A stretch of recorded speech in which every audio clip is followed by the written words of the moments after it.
Hello, Internet. How are we this evening? All right. I'm trying something new. This evening, folks. I'm going to try and stream on locals. I've done this before, but only as a test stream, and I haven't done it in a long time. Okay. Let's see here. Did you guys hear that? My dog just a-wooed. She wants to say hi to you. All right. Calm down. All right. This is Scarlett. For you guys that don't know, she's a ball stomper. What do you want? Why are you so excited all of a sudden? That was weird.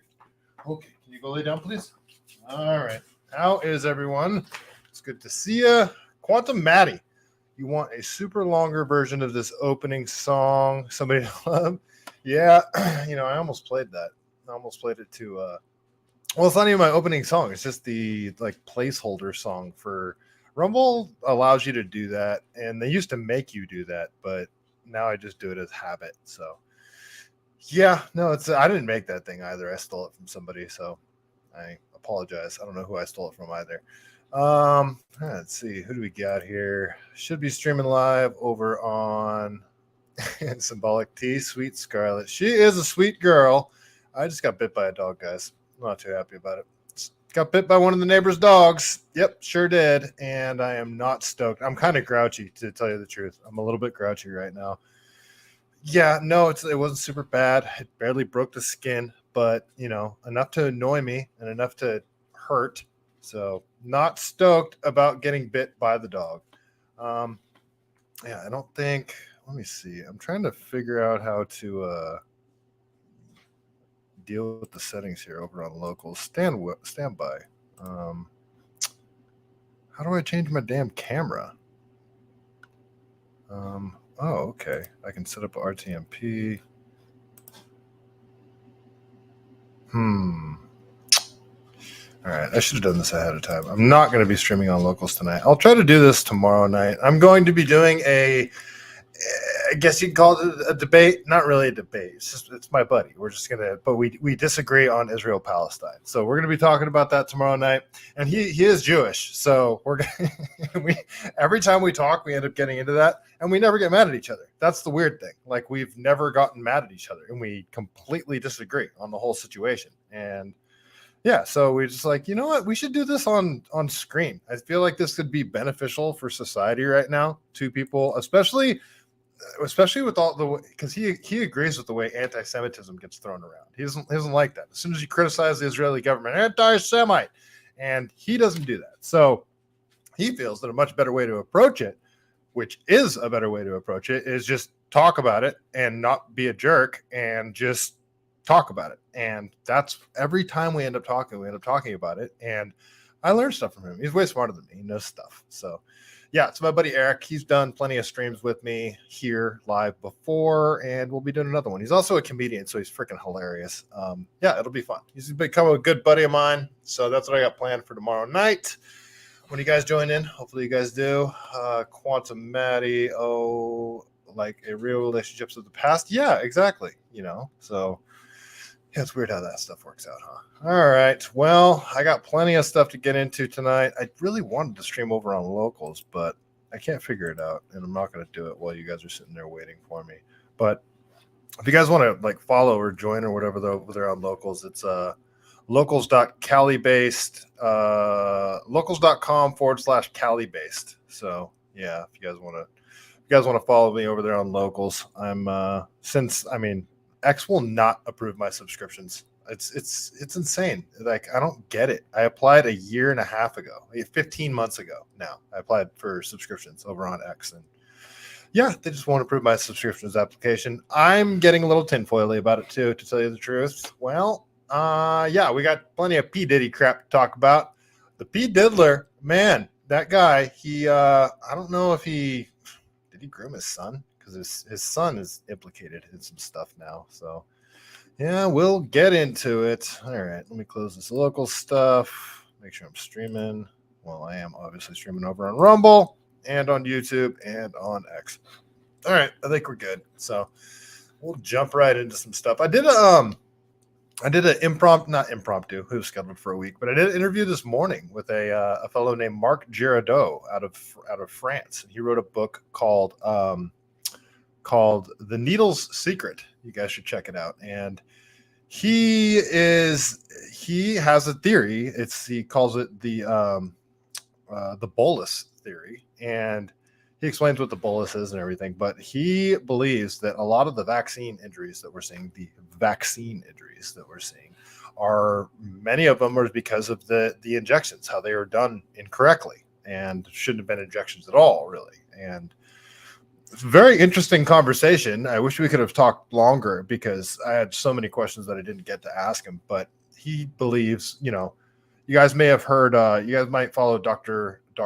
John Campbell, I believe is his name, Dr. John Campbell. And he's done a lot of talking about how they weren't aspirating. When they would inject people, they would just, stick the needle in and push the plunger down. And apparently you're supposed to, I don't know if they still do it anymore. You're supposed to aspirate, where you pull back on the plunger. If any blood goes into the plunger, you know that you're in a capillary or a vein and you're not supposed to be. So you start over. And well, I guess that's not even a foolproof method of seeing if you're in a capillary. And he says, if you go into a blood cell, into a blood vessel, into a capillary, it's going to send that vaccine all over the place where it's not supposed to go. And lipid nanoparticles are going to go everywhere, and it's going to just create havoc. And yeah, it was a pretty interesting conversation. If you guys want to check it out, it's in my highlights tab. It is over on, it's streamed on YouTube and on Rumble as well. It's all the same places. Quantum Maddie, people are weird, and that was not supposed to be safe. I don't get it. I don't get how so many people, I'm sure some of you guys are watching, I don't get how so many people just did it. I never understood it, especially when by the time the vaccines came out, we knew how dangerous COVID was. And then by the time the vaccines came out, COVID just wasn't dangerous at all anymore. We were on the third variant, the Delta or some crap like that. I don't remember what variant we were on back then, but it was very clear that, people that were young and healthy, not even necessarily young, like 60 or below, you had such a small chance of getting really sick. It was just, the propaganda was insane. And everybody in the beginning was like, I'm not getting Trump's vaccine. And everybody ended up getting it. It's just so crazy. Like 80% of people here in California got it. It was bonkers. Quantum Maddie, and they would mix vax companies. I know, mix and match. Like, I got Pfizer the first time, I'm getting Moderna this time, and hey, let's top it off with J&J. It was just madness, absolute madness. I don't understand how so many people did it. Anyway, all right, let's stop talking about the vaccine. Just want to tell you about the stream I did this morning, because I never do a stream in the morning. All right, let's keep going here. All right, let's talk about P. Diddy, shall we? Because that's sort of the title of the show, and we're going to get right into it. I need to got to get my ducks in a row here. All right, let's go over to Mario Narwhals. It's not our fault, but I call him Mario Narwhals. All right, let's go to Mario Narwhals here and talk about the P. Diddler and his son, who may be doing some diddling himself. So this is from Mario Narwhals. Diddy's son sued for alleged sexual assault. The lawsuit claims the woman was assaulted as she worked on a yacht Diddy had rented in 2022 for a wholesome family excursion, which turned into a hedonistic environment. While Christian Combs is accused of sexual assault, sexual harassment, and infliction of emotional distress in the lawsuit, Diddy is also being sued for aiding and abetting his son on the alleged assault. Well, I guess this is on top of all the other charges all the other things that he's being sued for. Not necessarily charges, but remember he got raided not too long ago, and he got raided by the Department of Homeland Security. It wasn't even FBI. That was a little weird right off the bat for me. It was a little weird, and it doesn't appear that they had an arrest warrant for him. It's like, what was the raid for? I'm getting extra tinfoily on that one. It's like, what were they really doing there? Were they trying to maybe get rid of evidence? That's the first tinfoily thought that came into my mind, because Diddy seems to be the Epstein of the rap world and doing the exact same stuff that Epstein was doing the whole, wiring his house with cameras and sound and all that stuff, and recording things that people did, and drugging people getting them in compromising situations and having blackmail on them.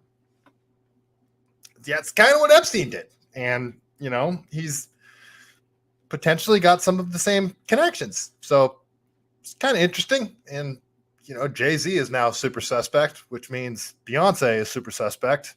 And, well, they're kind of close to the Obamas.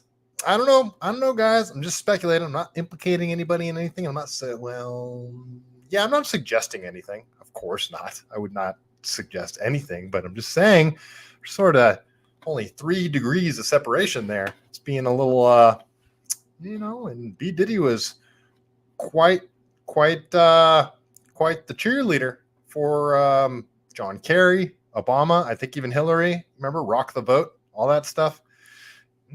Little sussy, guys. Little bit suspect. All right, if you guys are watching, jump in the chat, say something, leave a comment, thumbs up, all that good stuff. Repost greatly help over on Twitter. If you want to, leave a comment, post, all that stuff. All that stuff is very helpful. You guys know I'm trying to build something over here. Okay, let's keep going with the P Diddler.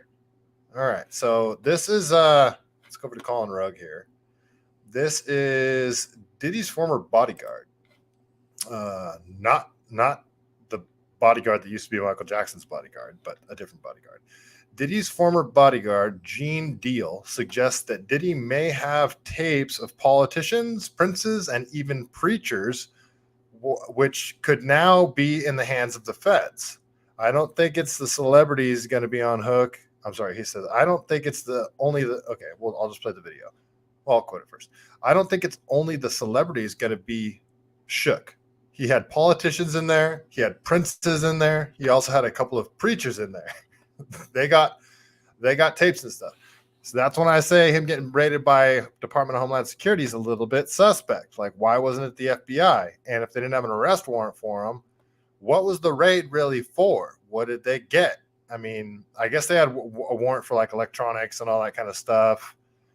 I don't know, guys. I'm not too confident in anything actually coming of this. This more seems like, at first I was hopeful, and I made the mistake of saying the word white hats. I guess that's like a code word for the QAnoners. I meant white hats like in the old school version of the word before it started being thrown around in that way. I meant like the good guys that are like, like white hat hackers was what I always thought it was. Anyway, I shouldn't use that term, but I was thinking that, hey, maybe there's actually good guys within the FBI and they're trying to, not be so corrupt anymore and not let all the gatekeepers do all the super shady shit that they've been doing forever since the origins of the FBI. But I think I'm probably wrong. It's probably more of a cover up here. All right, let's listen to Diddy's bodyguard talking to Jesse Waters on Fox News here. So here we go. I don't think it's only celebrities going to be shook. He had politicians in there. He had princes in there. He also had a couple of preachers in there. You personally, you think they Why do you say it like that? got tapes?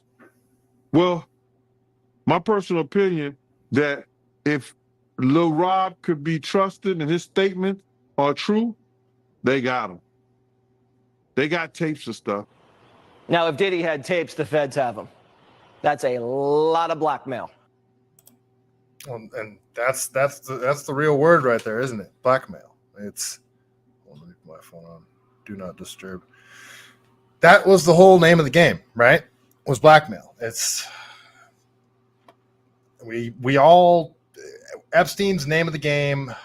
You guys, when you read the book One Nation Under Blackmail, you look at everything through a new lens, like everything that's done. And when you learn the origins of blackmail and what the intelligence agencies did with it, and this whole strategy is like, this isn't a new thing. Getting people, high level, influential people, decision maker people, getting them to a location, getting them in compromising positions or situations, either with their knowledge or without their knowledge and against their will, like the picture of Ghislaine Maxwell standing next to Elon. Like apparently, and I tend to believe this is true. Elon says, I didn't even know she was staying there. She like photobombed me. Like, you know, he has all that famous picture of Elon with Ghislaine Maxwell standing next to him. That kind of stuff.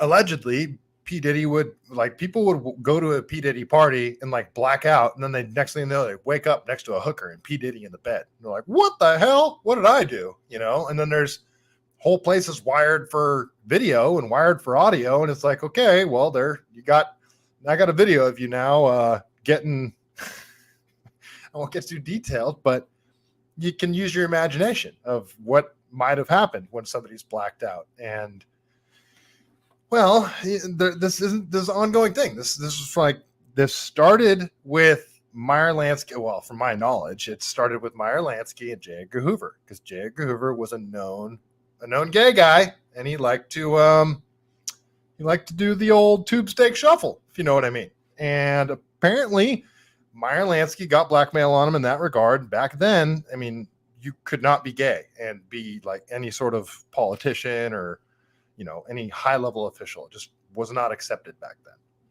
Well, J. Edgar Hoover kind of was just like, all right, you got me, I'll do this too. He like adopted that practice, and that's what got him into bed with the mob, and him refusing to prosecute and go after the mob. And this is like the origins of the FBI. It's like the FBI has always been, and the CIA too, and Mossad. There's like always been this crossover of organized crime and the mob, and not just the Italian mafia, the Jewish mafia. And I'm sure other mafias too. I'm sure the Russian mafia and whoever else was in the criminal underworld. And when you look at everything through that lens, this P. Diddy stuff looks shady as all hell, like super shady, incredibly shady. Diddy had too much power. They want that power. You'll see compromised people supporting Biden. Now it's required. I don't know. I feel like it's more, I don't think it's a power thing. And I'm totally speculating, but I feel like they need a fall guy. They need somebody to pin all this crap on. Kind of like like Epstein was the fall guy, and they pinned everything on him. And then, he sort of didn't kill himself, and secrets died with him and all that stuff. Quantum Matty, QAnon stole a lot of words. They sure did. Nothing will happen to Diddy. Assets he has are too valuable to three-letter agencies. But are they his assets, or are they the three-letter agencies' assets? I don't know, man. Gamophia is a thing too. I don't know what gamophia is. I've never heard of that before. All right, let's keep going, guys. Got plenty of P. Diddy stuff to get into. All right, let's go over to Chuck Castillo here. All right, so this dude, this is just so this guy, this story is freaking weird, man. This guy shot up the Trump hotel. I totally forgot about this situation. Do you guys remember this? I think I have the video of it. Oh, I don't even have it. Actually, it might show it in this video. This guy shot up the Trump hotel, and this is like an interview with him. After there's the detectives interviewing him, like, why'd you do all this stuff? And this I'm getting tinfoily, guys. This seems like some Blackmail MK Ultra crossover crap right here. And I'm totally talking out my ass here, but just listen to what this guy has to say, because he shoots up the Trump hotel, and then he's like, you know Sean Combs? And they're like, oh, yeah, Pup Daddy, what are you talking about? You shot up the Trump hotel. So you can see how he catches the detectives off guard, but listen to the crap that he says. This is weird. Combs. Puff Daddy. Yeah. P. Diddy, whatever he calls himself these days. Yeah, go ahead. I had sex with Cassie and Sean. Basically, he would masturbate and tell me what to do with Cassie. I was like a sex slave, okay? For them, that's what I was. That's all right? I caught herpes, and I came back and I sued him for the herpes and won. But Diddy and Ross, which they good buddies, okay? They're gay. Who? Both. And that appears to be true, that Diddy and Rick Ross, I mean, allegedly, were maybe bumping uglies. Diddy and Ross. and Khaled. They all. DJ Khaled? Huh? Well, isn't he Palestinian? Why has he been so quiet about the Israel-Palestine thing? DJ Khaled. It's weird. Gay. Okay? DJ Khaled, Rick Ross, Yeah. and P. Diddy? Yeah. They all gay? Yeah. Gotcha. All right. I seen liquor Another one. cocaine. I've drank it myself. Having sex with Diddy and Cassie. Okay? It's not good. He drinks it all the time. All right? He calls it Gigi. That's liquor cocaine. All right. I've settled $4.125 million with Diddy. I've settled $4.125 million with Diddy. All right, what does this say? So this pops up on the screen. It says, alleged Trump Dorrell gunman Jonathan Odie went from dead broke to property buying spree in 1 month. Huh, that's interesting. That's from a local news station. WTVJ, Channel 6. That's from 2018. Diddy.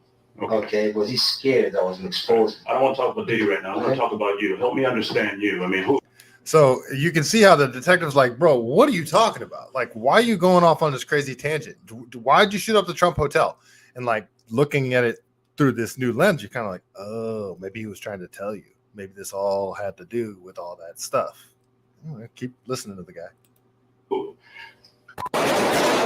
Okay, so here's the video. Like this, I totally forgot about this. 2018, Jonathan Odie shoots up Trump hotel, like got in a gunfight, and I don't even think anybody got shot or anybody died. He got shot. He got shot in the leg.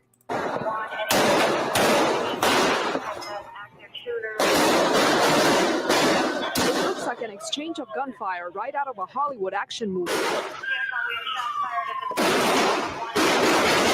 Police say on Friday he opened fire inside President Donald Trump's luxury hotel. Sir, I'm ordering that you stay away from the Trump National Doral Hotel. Police say that's where Odie stole an American flag from, and that he went into the lobby yelling anti-Trump remarks before shooting the ceiling and chandeliers.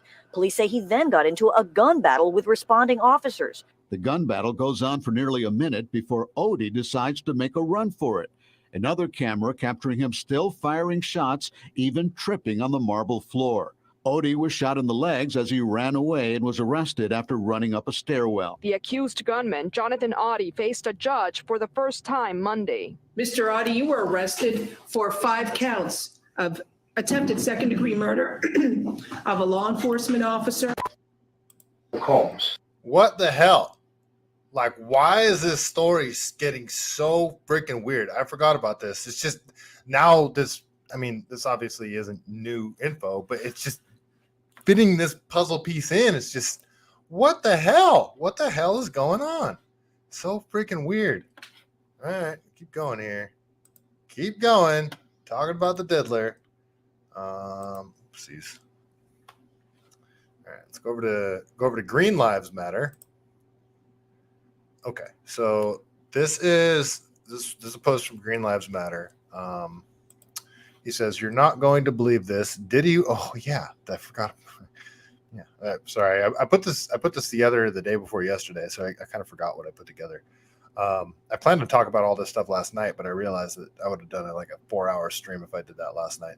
To be quite frank with you, the reason I cut it off at about 2 hours is usually just because I have to pee. That's usually why I stop streaming, because I have to pee and I don't want to have you guys wait. Green Lives Matter says, "You're not going to believe this. Diddy went on Nickelodeon, All That, in 2002, and the sexual jokes were blatant and disturbing. The red pills are merging together onto a devastating awakening pill, and nothing can stop it. Dan Schneider last month, all these jokes, every one of these jokes was okay. He's quoting him, so I'll just play the video. This is like this scene from, this is a Nickelodeon TV show, and this is weird, like creepy even. It's like, what? This is weird. All these jokes that you're speaking of, that the show covered over the past 2 nights, every one of those jokes was written for a kid audience because kids thought they were funny and only funny. Tell you what, take this toy helicopter, put it down his pants. All right, we'll do it. We'll do. Come on, put it in.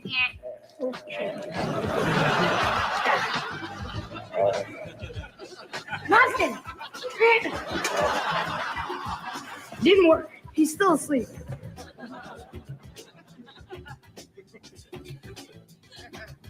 Try this. Shall I? By all means.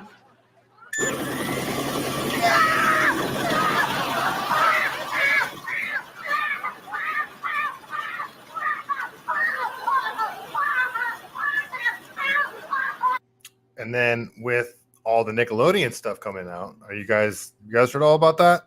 Just a bunch of former Nickelodeon stars are coming out saying, you know, like, yeah, there was highly inappropriate stuff going on the set. I think some molestations. Some dude recently got arrested from Nickelodeon. Like, all the House of Cards is crumbling, and or is it? I don't know. But that's just weird, right? It's just weird. Like, learning all this stuff about Diddy and then started going back. When you look, like, I don't want to compare it to the Cosby thing, because there isn't, like, you go back and you look at Cosby stuff, he didn't really implicate himself in doing any super weird stuff on screen or anything like that, as far as I know. But Diddy, when you go back and you look at stuff and how weird the guy was, I mean, Diddy was freaking weird, like, just straight up weird all the time. It was like known, they made fun of it in, like, that movie Get Him to the Greek. Was it Get Him to the Greek with Russell Brand? Like, that was Diddy played himself, and he just played a weird ass guy. And Dave Chappelle made fun of it all the time. Like, Diddy was a known weirdo, freaking weirdo. All right, let's keep going here. We'll go over to MJ Truth Ultra. He's got a write up here that I want to go through. I want to read. All right, you guys are quiet in the chat tonight. Let's see, maybe because it's Saturday. Hopefully, you guys are out having more of a life than me. P. Diddy was a snitch. This is from MJ Truth Ultra. It says, P. Diddy was a snitch working for the FBI as a confidential informant. Behind the scenes panic. The federal case against Diddy is expanding big time. Prosecutors are dishing out subpoenas left and right. Cell phone companies, computer companies, Diddy's chartered jets, other music artists and other record label CEOs and executives, commercial airline companies, possibly even the FAA. Diddy has been unloading his assets, sold off his stake in Revolt TV, returning music rights from Bad Boy Records. Some are already talking, and the past has come back to bite them. And Diddy's former bodyguard says he'd go on the stand to testify against him. I'm not going to sit there and wait in jail for him. Nah, I wouldn't do that. And that's he's talking about the same guy we just watched the video of, talking about how Diddy's got like princes and priests and shit on video. Leo Rod alleged Leo Rod alleged Diddy was the only one who pulled the trigger in the New York City nightclub in 1999. The shooting his prodigy Shine took the fall for. The woman shot in the face is now speaking out. I didn't even know about that. Diddy's inner circle is being squeezed. His drug and trafficking mule has been arrested. His girlfriend, Young Miami, who transported his pink cocaine on board her private jets, is feeling the heat. P. Diddy is an FBI confidential informant. He says that in bold, like he's yelling. Diddy has been dodging the legal system for years. P. Diddy's former bodyguard just came out and said he was a criminal informant and has been documenting him taking paperwork up to the FBI. A warning from Suge Knight. I have that video, but I don't have it pulled up. But it's just Suge Knight's telling him his life's in danger. Suge Knight is warning the brother love handle won't fly in prison. I tell you what, Puffy, your life is in danger because you know the secrets, who's involved in that little secret room you guys participated in. So you know they're going to get you if they can. Okay. Former Fed investigator weighs in. The DHS invading his home and not the FBI raiding his home is significant. See? Because that means it's international. Okay. That's significant for a different reason than I thought. The walls are closing in. A lot of people from his inner circle have turned on him. Okay. And I remember Kanye said a long time ago, he's been a Fed for years. What did they do to Kanye? Like, there's rumors that they MK Ultra'd Kanye, that they did some like psychological crazy crap to Kanye, and it's because he wasn't willing to go along. He wasn't willing to play ball. He wasn't willing to participate in these blackmail schemes and all that kind of crap. That's the word around the campfire anyway. This is a bit of a longer video. I'm not going to play the whole thing, but I do want to play some of it. Actually, no, you guys got the gist of it. I'm not going to. This is a 10-minute video, and I'm not a huge fan of Fox News anymore. I don't like to play Fox News stuff as least as possible anyway. It's sort of a loyalty to Tucker, if you will. You know, he's the one that got me started down this whole road. So, yeah, no Fox News. I'm not going to play that clip. You guys heard everything that's important there anyway. Alrighty, let's keep going. Oh, wait, what do I got here? Oh, huh. I wonder. Okay, it's the wrong one. Okay, so I said how Jay-Z's been implicated. I mean, there's that famous video of Kanye on stage calling out Jay-Z, saying, "Please don't send your killers after me," that kind of thing. And there's rumors that Jay-Z was doing like the exact same thing, maybe even worse than P. Diddy. That's the rumors. I'm not alleging that at all, but Jay-Z, I mean, he just did this thing rapping with Marina how do you say her name? Ambrovic. She's that like Satanist lady that does like all this crazy Satan shit. And there's this weird like rap thing that he did in some like art gallery where they're on stage, and it's weird, it's creepy.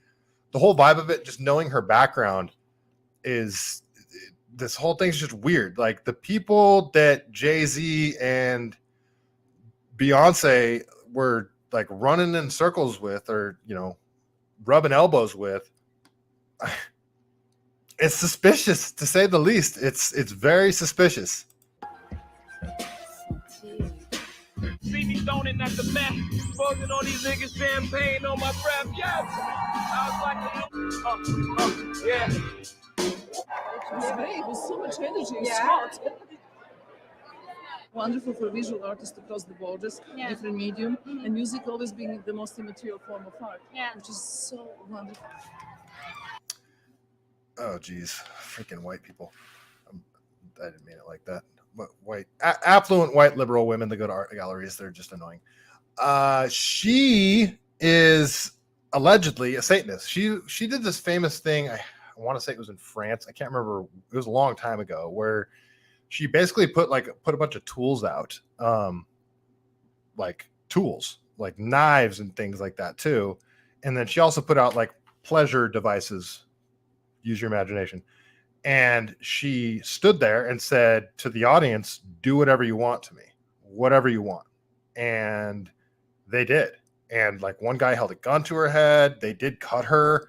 Like it started getting sadistic, and to the point where I guess one lady had to like stop a guy from actually killing her. You know, like she's done some wacky shit, and it's just bizarre. And like, I don't know. This whole situation just keeps getting weirder, you guys. It's freaking weird. Let's see. David, Final Four is on. Explains it. Oh, sports ball. I get it. Okay.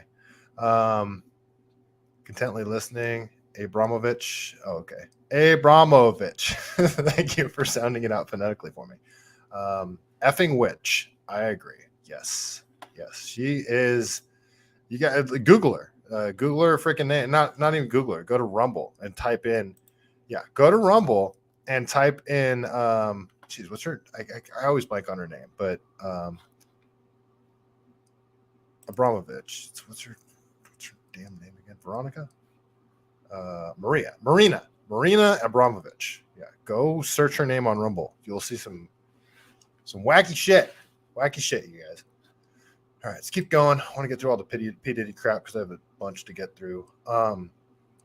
Cat Williams said this stuff was going to come out in 2024. Like, how he knew, I don't know, but he said this stuff was going to drop in 2024 on the Shannon Sharp podcast that he did. And this Shannon Sharp podcast did like big numbers. And so did Cat Williams. Cat Williams on Joe Rogan was a very interesting one too, especially because they'd never met before. That was, you could almost feel not tension, but you could tell like you could tell Joe Rogan was almost like enamored with Cat Williams. Like Cat Williams is a big freaking name, big, huge, gigantic, and then he all of a sudden just fell off the scene. And go figure, Cat Williams, according to the stuff that he says, wasn't willing to play ball, wasn't willing to do all this crazy stuff that they want, like these initiation type ceremonies, doing some weird, wacky shit that they can get blackmail on you for. You know, it's like Diddler stuff. He wasn't willing to do any of that, and all of a sudden he falls off the scene. That's kind of weird, guys. And let's listen to him talk for 1 minute on the Shannon Sharp podcast, because he said this shit was going to drop in 2024. This is all before the P. Diddy lawsuit thing. My goal was to get this far in Hollywood and still have a virgin asshole. And never has sucked a penis. That was my only goal. I did. So, and like, that sounds like a joke, but like, there's a lot of talk that there's like sort of like a cost of entry. If you want to make it to a certain level in Hollywood, there's like things you got to do in order to make it to a certain level of fame or stardom or whatever. And a lot of them is compromise your morals, put yourself in a compromising position. And it goes back to the whole blackmail thing. Like, what are you willing to do? Like, you know, you got to compromise yourself and do some gay shit. And we're going to get it on camera too. And, you know, if you don't do it, you're not going to be elevated to this level of stardom. If you do it, we will elevate you to that level of stardom. And then if you tell anybody about it or ever veer off course, we're going to release this video or shit. It makes sense if you, well, let them keep talking. Didn't want to get with a white woman because I was scared she might have me running down the street like Jonathan Majors. There you go. Come on, cat. Not because I didn't like white women. I think white women are as great as any other women. But I'm not going to act like I'm not scared of them. I have a reason to be scared. You could be Kang the Conqueror, and they could take your rabbit ass down in 2 weekends. And that's the truth of the matter. So I stayed away from that. Now, I've had to turn down $50 million 4 times. 4 times. Just to protect my integrity and that virgin hole I was telling you about. Right. Because P. Diddy be wanting the body. And you gotta tell him no. You got to tell him no. I did. See, I got the receipts for everything I'm telling you. That's why I can say I'm so. You could tell Shannon Sharp's getting super uncomfortable because it's like, I mean, a lot of people think that P. Diddy was behind the Tupac and Biggie assassinations. So you can't just go running your mouth in that world. You can't just be talking shit like that. And that's why he says, I got the receipts to back all this up. Like, saying these types of things is dangerous, especially in that world. You know, it's just the parallels with the Epstein crap is so just spot on. And it's like, okay, where'd you come up with this whole blackmail scheme and getting people in compromising positions and then getting footage and pictures of that so you can hold it over people's heads? Like, where'd you come up with all this? This isn't the new thing, guys. I'm telling you, this whole thing is suspect. Okay, let's keep going. Let's go over to, that was from Luke from We Are Change, Luke Rudowski. Awesome dude. All right, let's listen to Kanye talk. So we'll go over to, let's go over to Epic here on X. I think this is one of his write-ups that he did. So what is this? Mutunga 225-34150. It almost sounds like a phone number, but his name is Epic. He wrote this up, so I got to give him credit for it. So Mutunga 225-34150. If you guys want to give him a follow, it's a smaller account, so if you guys want to give him a follow, he wrote this up. Exposing Sean Combs, P. Diddy. The evolving story of the P. Diddy and Jay-Z sex trafficking ring is getting tighter. Kanye West, 50 Cent are now deeply exposing and criticizing Diddy for sex human trafficking. In 2022, Ye exposed. He should have said Kanye because he called him Kanye earlier. In 2022, Kanye exposed the world that Jay-Z can't speak out against, and the feds or DNC regime, because the feds have cases on Jay-Z that they threatened to pursue if he stepped out of line. And y'all acted like there was nothing wrong with the police extorting artists. It ain't the police. This is so much bigger than that. All right, let's listen to Kanye talk. And he sounds a lot like Cat Williams here, a lot like the stuff that Cat Williams was saying. And you see this photo of Jay-Z and Beyonce holding up their little hand symbols. Those aren't gang signs, folks. I know you, man. But they can't. Right. They can't control me. You get what I'm saying? They can control Shaq. They can control Charles Barkley. They can control LeBron James. They can control Jay-Z and Beyonce. I know you, man. But they can't control me. You see, it ain't no name I won't name. It's up. I don't care who you are. I ain't taking no slice from nobody. Right? I ain't taking no slice from nobody. It's God. That's the only person that I serve. My mom ain't here. My mama was sacrificed. Me too. You understand? Right. They can't control. Well, people are blowing the whistle. I mean, you see Kanye, he can't get any gigs anymore. There's venues won't host him. Record labels he's been kicked off of. I mean, they've blacklisted Kanye, and you got to ask why. Why can't, I mean, this is the rap world. Why wouldn't venues host him? He still draws a gigantic crowd. I mean, it's not like his fan base has really gone away.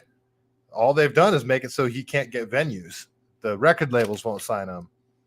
They'd be able to, if this is a capitalist society, all they should care about is the money. They shouldn't care how controversial of a character he is. He still draws huge crowds. That's money.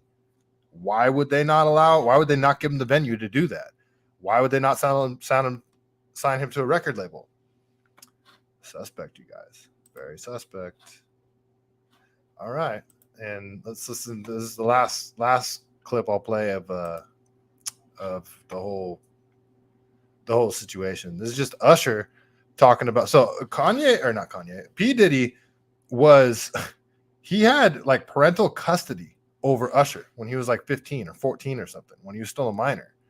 Parental custody over him. There's the Justin Bieber video that goes around where he even says it in the Justin Bieber video. He's like, I don't have custody over Justin like I did over Usher, but he's with me for the weekend. And it looks like, man, I should have pulled up the video where, man, P. Diddy just like shook down Bieber. He met up with them and he's like patting Bieber all over the place, like checking. It looks like he's checking him for a wire. Super weird, you guys. So much weird shit is going on. Let's listen to Usher talk about when he was a kid at one of P. Diddy's parties. This is back from 2016 when he was on Howard Stern. I lived with Sean Puffy Combs for a year. That's the crazy thing. Now, that was L.A. Reid's idea, right? We're sending you over to something called Puffy Flavor Camp. There you go. You were 13. What were you seeing? I went there to see the lifestyle. Right. And I saw it. And it was, but I don't know if I could indulge and understand what I was even looking at. It was pretty wild. So nobody tried to, some woman didn't come along. I didn't say that. Okay. I didn't say that. What I did say is that there were very curious things taking place. And I didn't necessarily understand it. Would you ever send your kid to Puffy Camp? Hell no. Well, what does that tell you? I mean, kids got groomed. Like, this whole P. Diddy thing is so much deeper than it seems. Like, the whole situation, you guys, is very, very suspect. This whole damn situation. All right, that's all I got for that segment. That's all I got about the P. Diddy stuff. How long did that one take? Man, 45 minutes. That was a long one. Kinda. I did a whole episode on this. I've probably done like 4 hours just on the P. Diddy stuff so far. David, let's see. Cat maybe Q.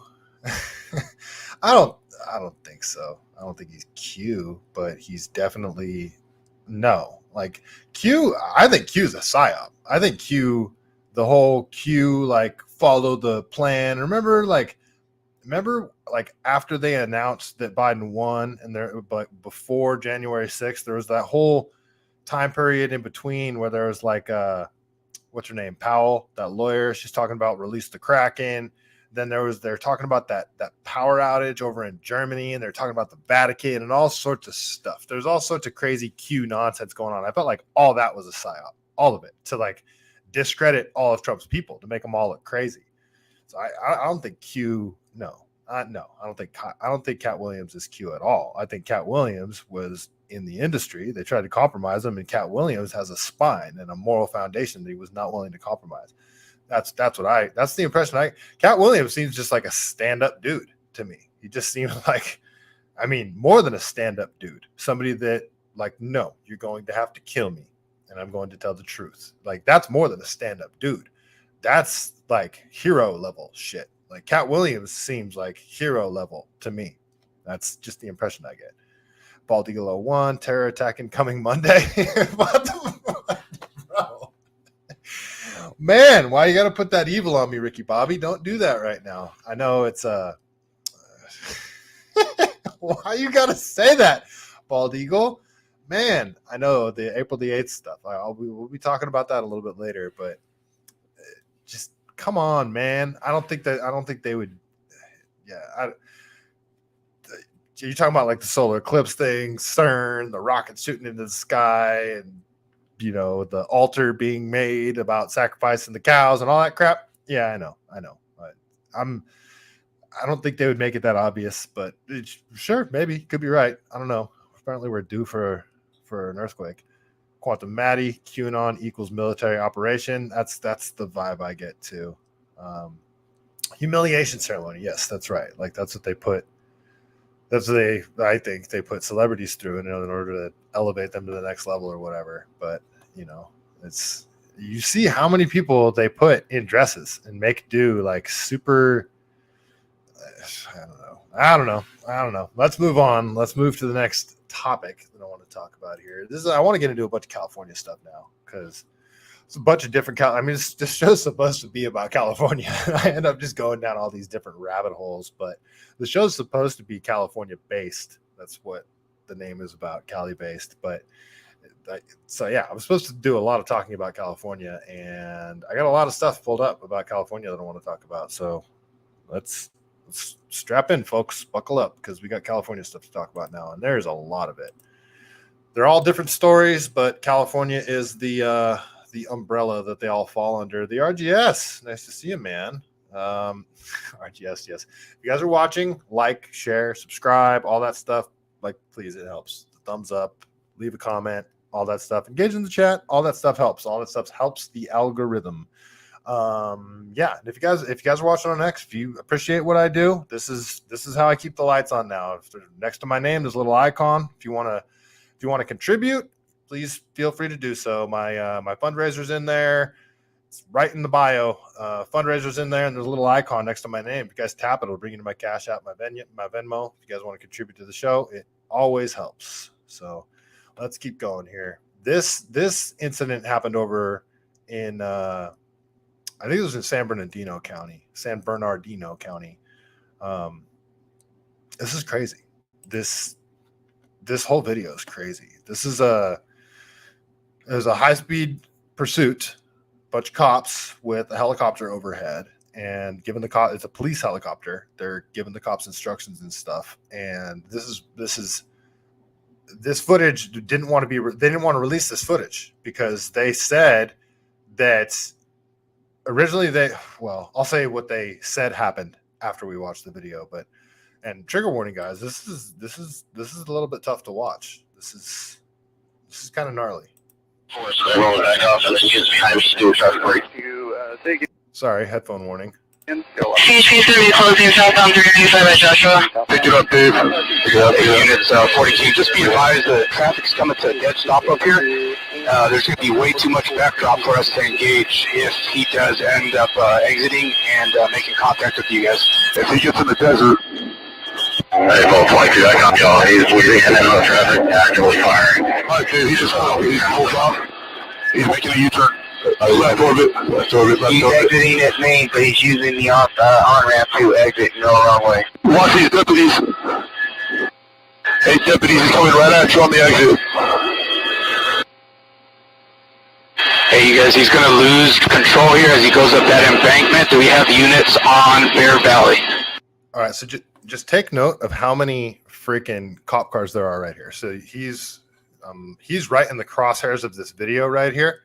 And then you've got just tons of traffic right here. You've got 3 cop cars over here. You've got 1, 2, 3 cop cars, maybe a 4th right here. It looks like highway patrolman, and there's like a local cop maybe. And then he goes up this embankment, and then he hits it, and he doesn't make it all the way up the embankment. So he hits it in reverse, and he starts going the other direction. And when he gets right around here where my cursor is, just watch what happens. And just, this is awful. He's stalling out. All right, dude. I'm keep the 140, dude. Everybody's on the right one. Okay, so take note right here. So you've got officers on, so you got this big triangle dirt median type thing, right? You got 1 down in the bottom left corner of this video here, 1, 2, 3, 4 officers right on this side, and then you got 3 officers on this side, and then off screen over in the other point of the triangle, you've got more officers over there. Okay, and then the cop, this car is going in reverse. Watch what happens, and let me know no clear open door. Okay, so now all the cops are just lighting this truck up from both directions. Like there's traffic, they're cross-firing at each other. Like how they, so remember, there's a 4th cop car over here that's completely in the line of fire right here. Like this is the worst shoot I've ever seen. But I mean, there's like hundreds of rounds that go off right here. We'll keep going. Still shooting. Now that's crossfire. Look at, I mean, that is such crossfire right there. It's insane. Now cops got to take cover behind their vehicles because they're going to get shot by other cops. And they got the high ground. Like they're shooting downhill. This is insane. This is the worst shoot I've ever seen.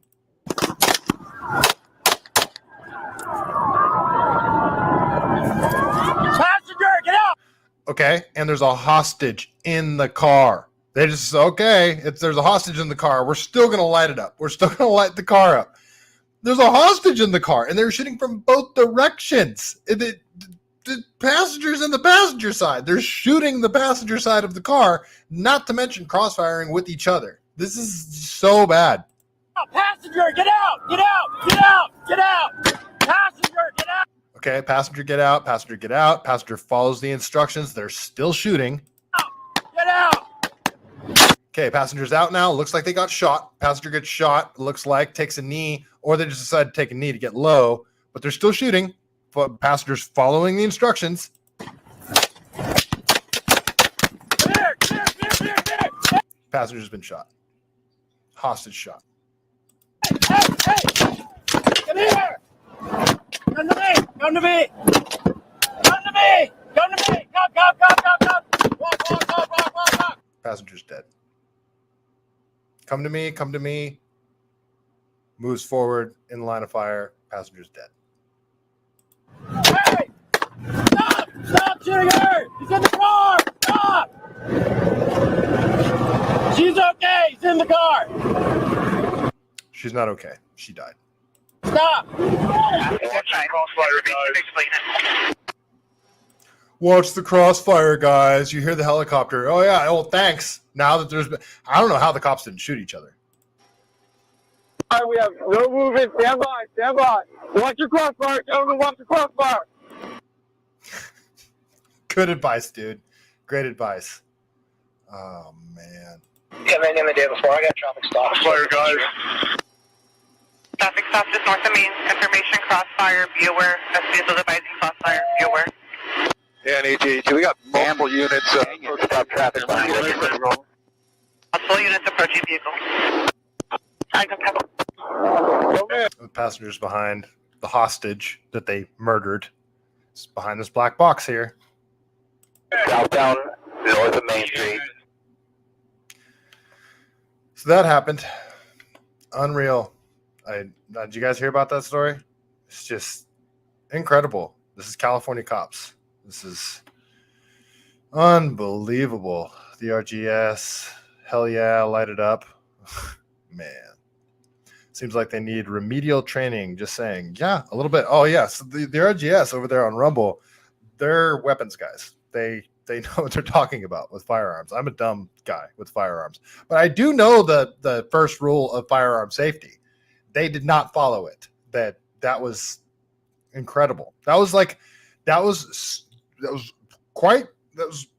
basically a display of everything you're not supposed to do if you're going to get in a gunfight. That was just unfreaking believable. Pete Grabber, nice to see you. That's straight up GTA 4-star wanted level business. I don't even know what that means, but I know that's Grand Theft Auto that you're making a reference to, so it can't be good. So, yeah, that happened. That was just unfreaking believable, but yeah, that happened. Okay, and another California story that happened. This is pretty incredible. So, this is from Bay Area State of Mind. Great account to follow. He follows no one. It's just funny. I think it's hilarious. He's only got almost 33,000 followers. He follows no one, not a single person. It's super funny. It makes me laugh. Bay Area State of Mind, at Yay Area State of Mind. Great follow, like for Oakland stuff particularly. If you guys want to know what's going on in Oakland, follow Bay Area State of Mind. Like it's a great account to follow. Even though I think he's a leftist, kinda. He's at least got some lefty views, but cool dude. I like him. I think he owns like a salon. He's a cool dude. Great account to follow. But he's got this story here. Breaking in one of LA's largest cash heists, burglars steal as much as $30 million in elaborate operation. The heist took place on Easter Sunday night at an undisclosed facility in Sylmar. I don't know where Sylmar is, Sylmar, California. Known for handling and storing cash from businesses across the region, the burglars were able to breach the building as well as the safe where the money was stored without triggering the alarm. The heist's sophistication, that's a tongue twister. The heist's sophistication suggests a highly experienced group of criminals intimately knowledgeable about the facility's operation. Yeah, so somebody was acting pretty funny on Monday. Coming in, it's like, oh, someone broke in, huh? Weird. I wonder who did that. I was busy this weekend, so it couldn't have been me. This had to have been an inside job, and it's probably pretty obvious. This isn't going to take too much to figure out who gave them the info, at least. All right, let's watch this video. This is a news report from ABC7 News, local news station. Breaking news at 11, millions and millions of dollars in cash missing. The LAPD and FBI now investigating a huge SoCal heist that happened over the Easter weekend. Eyewitness News has learned those missing millions were taken from a cash vault and armored car facility in Sylmar. Air 7 HD even spotting what appears to be a large boarded up hole on the side of that vault building.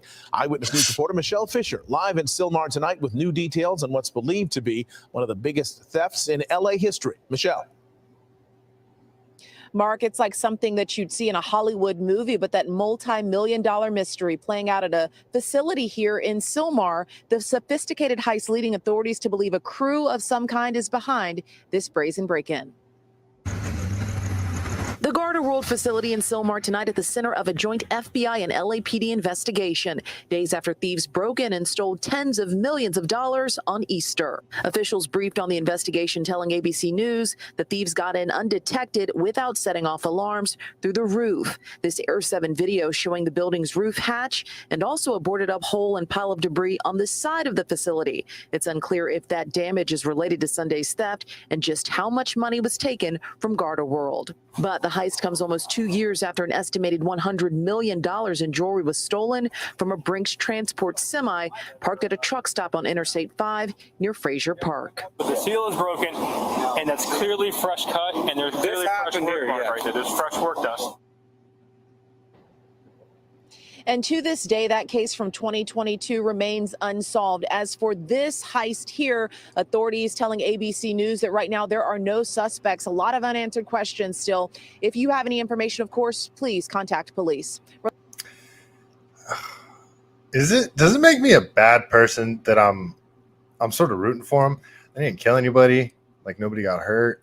They just, I mean, really, what's so different about what they did than what Gavin Newsom does every day with all these slush funds that he creates through phony nonprofits and non-governmental organizations? I mean, what's the difference, guys? I'm just saying, am I such a bad person for kind of rooting for these guys? Because, I mean, it's kind of cool. It's kind of cool. I'll just be honest. It's kind of cool.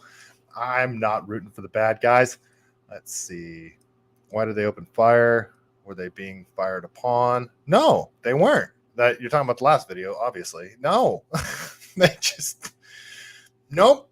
They just lit him up. I mean, allegedly he was wearing tactical gear. Maybe he opened. You know what? Maybe he did. Maybe he did fire on them when they were driving. I should have looked into the story more.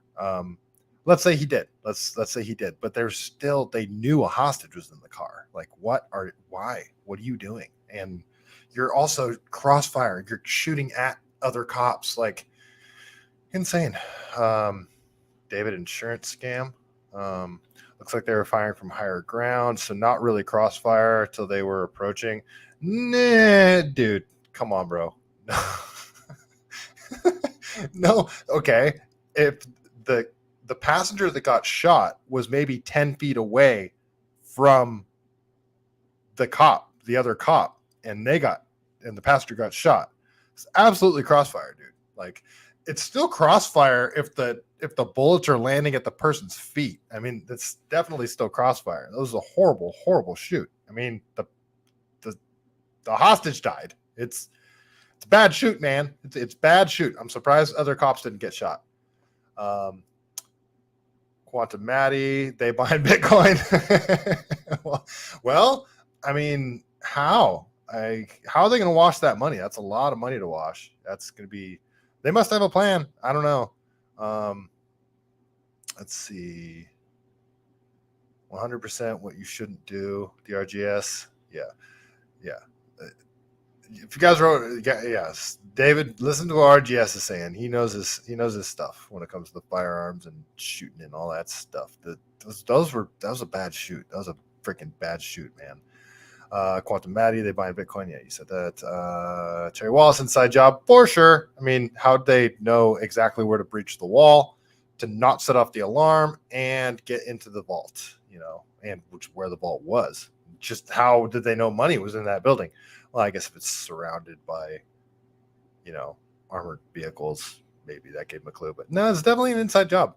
Quantum Matty, but Gavin does it for the good of the people. Yeah, totally. The good of the people. Thievery is not cool, Terry Wallace. Okay. All right. Maybe. It's kind of cool. I'm just saying. I thought it was cool. I'm just kidding. I didn't think it was cool. They're bad guys, Terry Wallace. They're bad guys. Indeed. Okay, let's keep going. Another story. So this is just funny. It's not funny, but it's funny. Kind of like the last story. It's not funny, but it's funny. The $20 minimum wage for fast food workers. Who could have seen this coming? Who could have predicted this happening? Prices rising and people getting laid off. If just somebody would have said that to Gavin, he totally wouldn't have done this $20 minimum wage for fast food workers. Let's go over to Mike Netter here. He says, In-N-Out and others raised prices significantly 2 days after Governor Mimbo. I never heard him get called that before. I got to start over because that made me giggle. In-N-Out and others raised prices significantly 2 days after Governor Mimbo and his Democrats' $20 minimum wage kicks in. Is that, am I not getting Governor Mimbo? He called him Governor Mimbo, right? I don't know what that means. In-N-Out Burger saw burgers go up 25 cents and soft drinks go up a nickel. Hart House, owned by actor and comedian Kevin Hart, increased all milkshake prices regardless of size by $1, sandwiches by 50 cents, and large fries by $1.10, going from $4.49 to $5.99. The Texas Double Whopper meal at Burger King went from $15.09 March 29th to $16.89. What? I haven't gotten fast food in a long time, you guys. The Texas Double Whopper meal. So a drink, a burger, and fries. It was already $15. This is fast food. Like, In-N-Out is way cheaper than Burger King. Like, way cheaper. In-N-Out is way cheaper than Burger King. Holy crap. A Texas Double Whopper meal at Burger King went from $15.09 on March 29th to $16.89 by April 1st. The Big Fish meal went from $7.49 to $11.49. Okay, I guess that's cheaper. I mean, I get a Big Fish meal, so I wouldn't want to get. Oh, anyway, $11.49 with the other items on the menu going up 25 cents to $1. Okay, so that's just BK. Well, okay, no, I'm sorry, that was BK, the Hart House, and In-N-Out Burger. Kevin Hart's. I didn't even know Kevin Hart had a burger joint in California, and I didn't know I'm surprised it's considered fast food. Okay, we'll keep going here. More on that $20 minimum wage thing. So it's from In-N-Out Burger. Okay, this is just annoying because you get all of these socialist idiots jumping in, defending it like, what, they can't afford it? It's like, that is so not the point. It's state mandated wages. This is socialism. It's price controls. And whenever the government tries to control the price of things, it messes everything up. People lose their jobs. The market is supposed to dictate prices. That's how capitalism is supposed to work. I know you guys are socialists, but when you guys, the more socialist things get, the worse things get. Here in California, the most socialist state of all the states.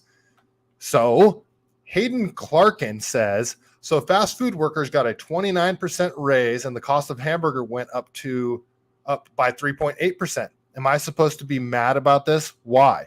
And he's just wanting to end wokeness. And it says, California hiked minimum wage $20 to $20 an hour for fast food workers this week. You'll never guess what happened. And so he's showing the In-N-Out Burger.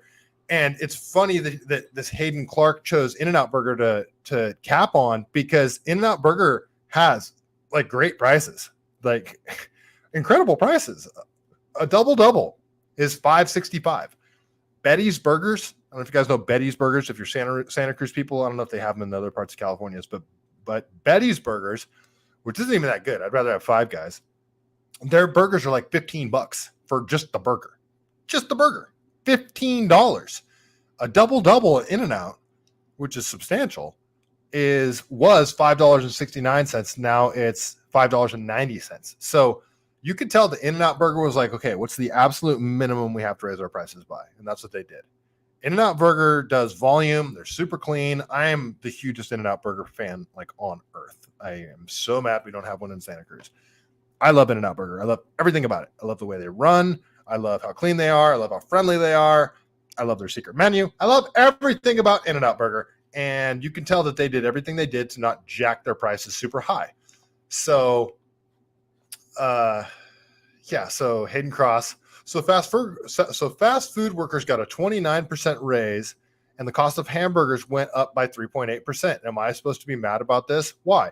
Yes, you're supposed to be mad. And I just said, because that's not all that's happening, but you know that already. Don't be dishonest. And I showed this. This is from Fox News 28, and it says, employees at Foster Freeze in Lemoore, California are out of a job after their owner closed the doors for good on the same day the fast food minimum wage went up to $20 an hour. Reporter Sophia Lesos takes some of the former workers tonight, or talks to some of the former workers tonight, and there's a video. So, okay.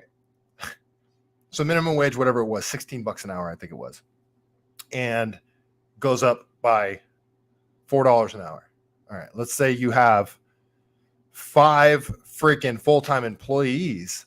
Well, $4, that's $8,000 a year per employee. So that's another.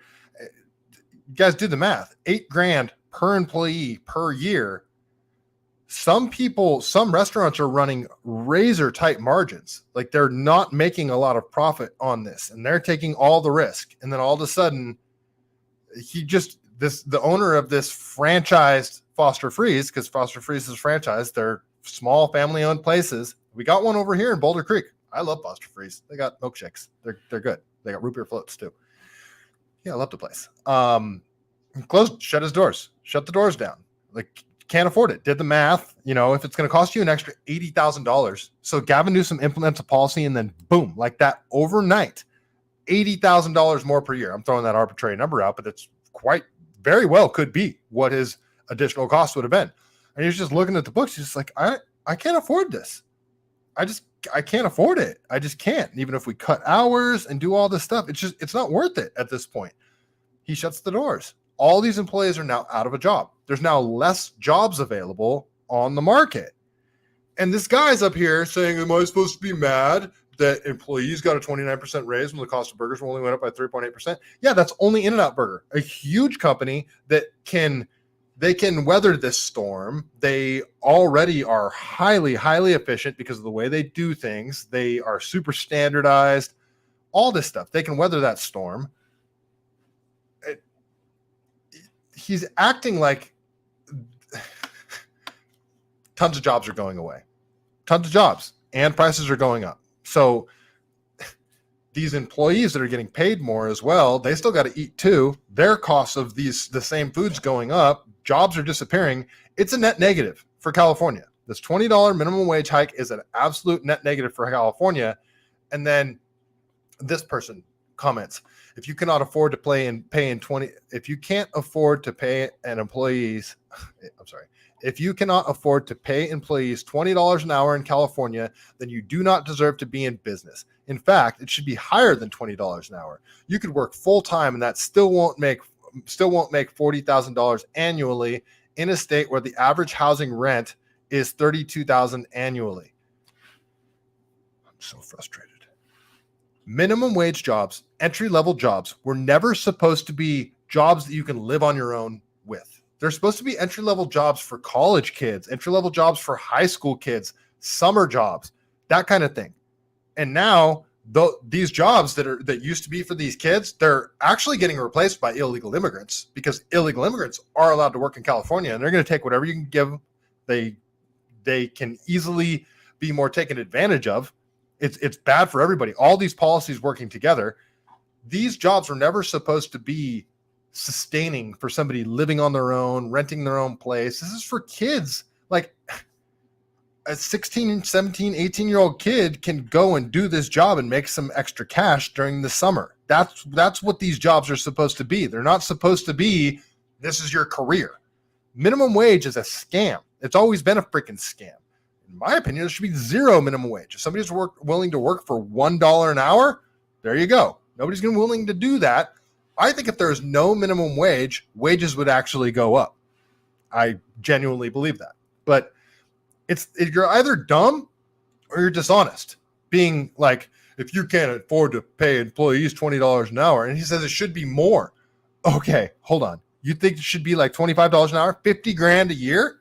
For my first project manager job back in, I think, 2014. Yeah, 2014. I made $54,000 a year plus a bonus, and it ended up making $65,000 a year. That was a project manager job. I was working 10-hour days, super stressful, always dealing with clients, like tons of thinking I had to do. I had to design systems for just whole house audio systems, video distribution. There's a lot that goes into it. It took years for me to learn the skills required to be able to do all that. And this guy would say that fast food workers should be making that. It's so freaking frustrating. Socialists, and you know that like this Paco guy, Dustin Echoes, this is probably some freaking college student that doesn't have any work experience whatsoever, and he's going to get out in the real world, start getting paid, and he's like, what are all these taxes? I thought I got paid $20. Like that's who these freaking idiots are. Okay, I'll stop bitching. But the $20 minimum hour thing was freaking idiotic by Gavin Newsom. And everybody saw this coming from miles away. Prices are going to skyrocket. Businesses are going to lay people off. If not in the short term, they will in the long term. They're going to get replaced by robots. You're going to get more people having to do their own like self-checkout at Safeway. You should get a freaking discount when you're doing self-checkout. I got to scan all my own shit now, and I still got to pay for my grocery bags? It's so frustrating. Everything, as time goes on, especially in California, the quality of everything goes down and the price of everything goes up. And it's all because of these stupid socialist policies that get implemented, and then they're like, look at capitalism. It's like the farther we get away from capitalism, every time the worse shit gets, and then they blame capitalism. It's the most frustrating thing. That's the further away from free market price dictation you get, the worse shit goes. The lower the quality goes, and the higher the prices go. My dog's running away. She thinks I'm bad. She just sorry. When I start yelling, my dog gets scared. She runs into the bedroom. She doesn't. My dog doesn't like confrontation. Okay, she's coming back. She saw me laughing again. Okay, sorry, Scarlett. I didn't mean to. Okay, well, keep going. Enough getting triggered by the $20 minimum wage thing. Oh no, I got a little more. This is funny. Granted, this is a busser job. Bussers get tipped out. But this is at Gavin Newsom's Plump Jack. Plump Jack is Gavin Newsom's company, Plump Jack Group, even though he says he's not associated with it anymore, but I'm pretty sure his sister runs the damn company. $16 an hour. They pay minimum wage there for their bussers. Granted, it's a busser position. It's like, bussers, servers, bartenders, all that. They get paid minimum wage because they get tips. But it's kind of funny. Implements the minimum wage, and then his own company, $16 an hour. I mean, Gavin Newsom could pay more. Because bussers don't get tipped a lot. If Gavin Newsom could pay more, why doesn't he pay more? Why isn't the state dictating that bussers should make more? Blah, blah, blah. Socialism. I'm retarded. I can't stand it. I can't freaking stand it. All right, we'll keep going here. Some more dumb California policies, but let's check in with the chat. David, but Gavin's going to be president. I sure hope not. The RGS, the video, and by the way, Fatal Triangle was set up. It was a complete crossfire situation. Yeah, like that. It wasn't just a crossfire. It was like from 3 different freaking directions.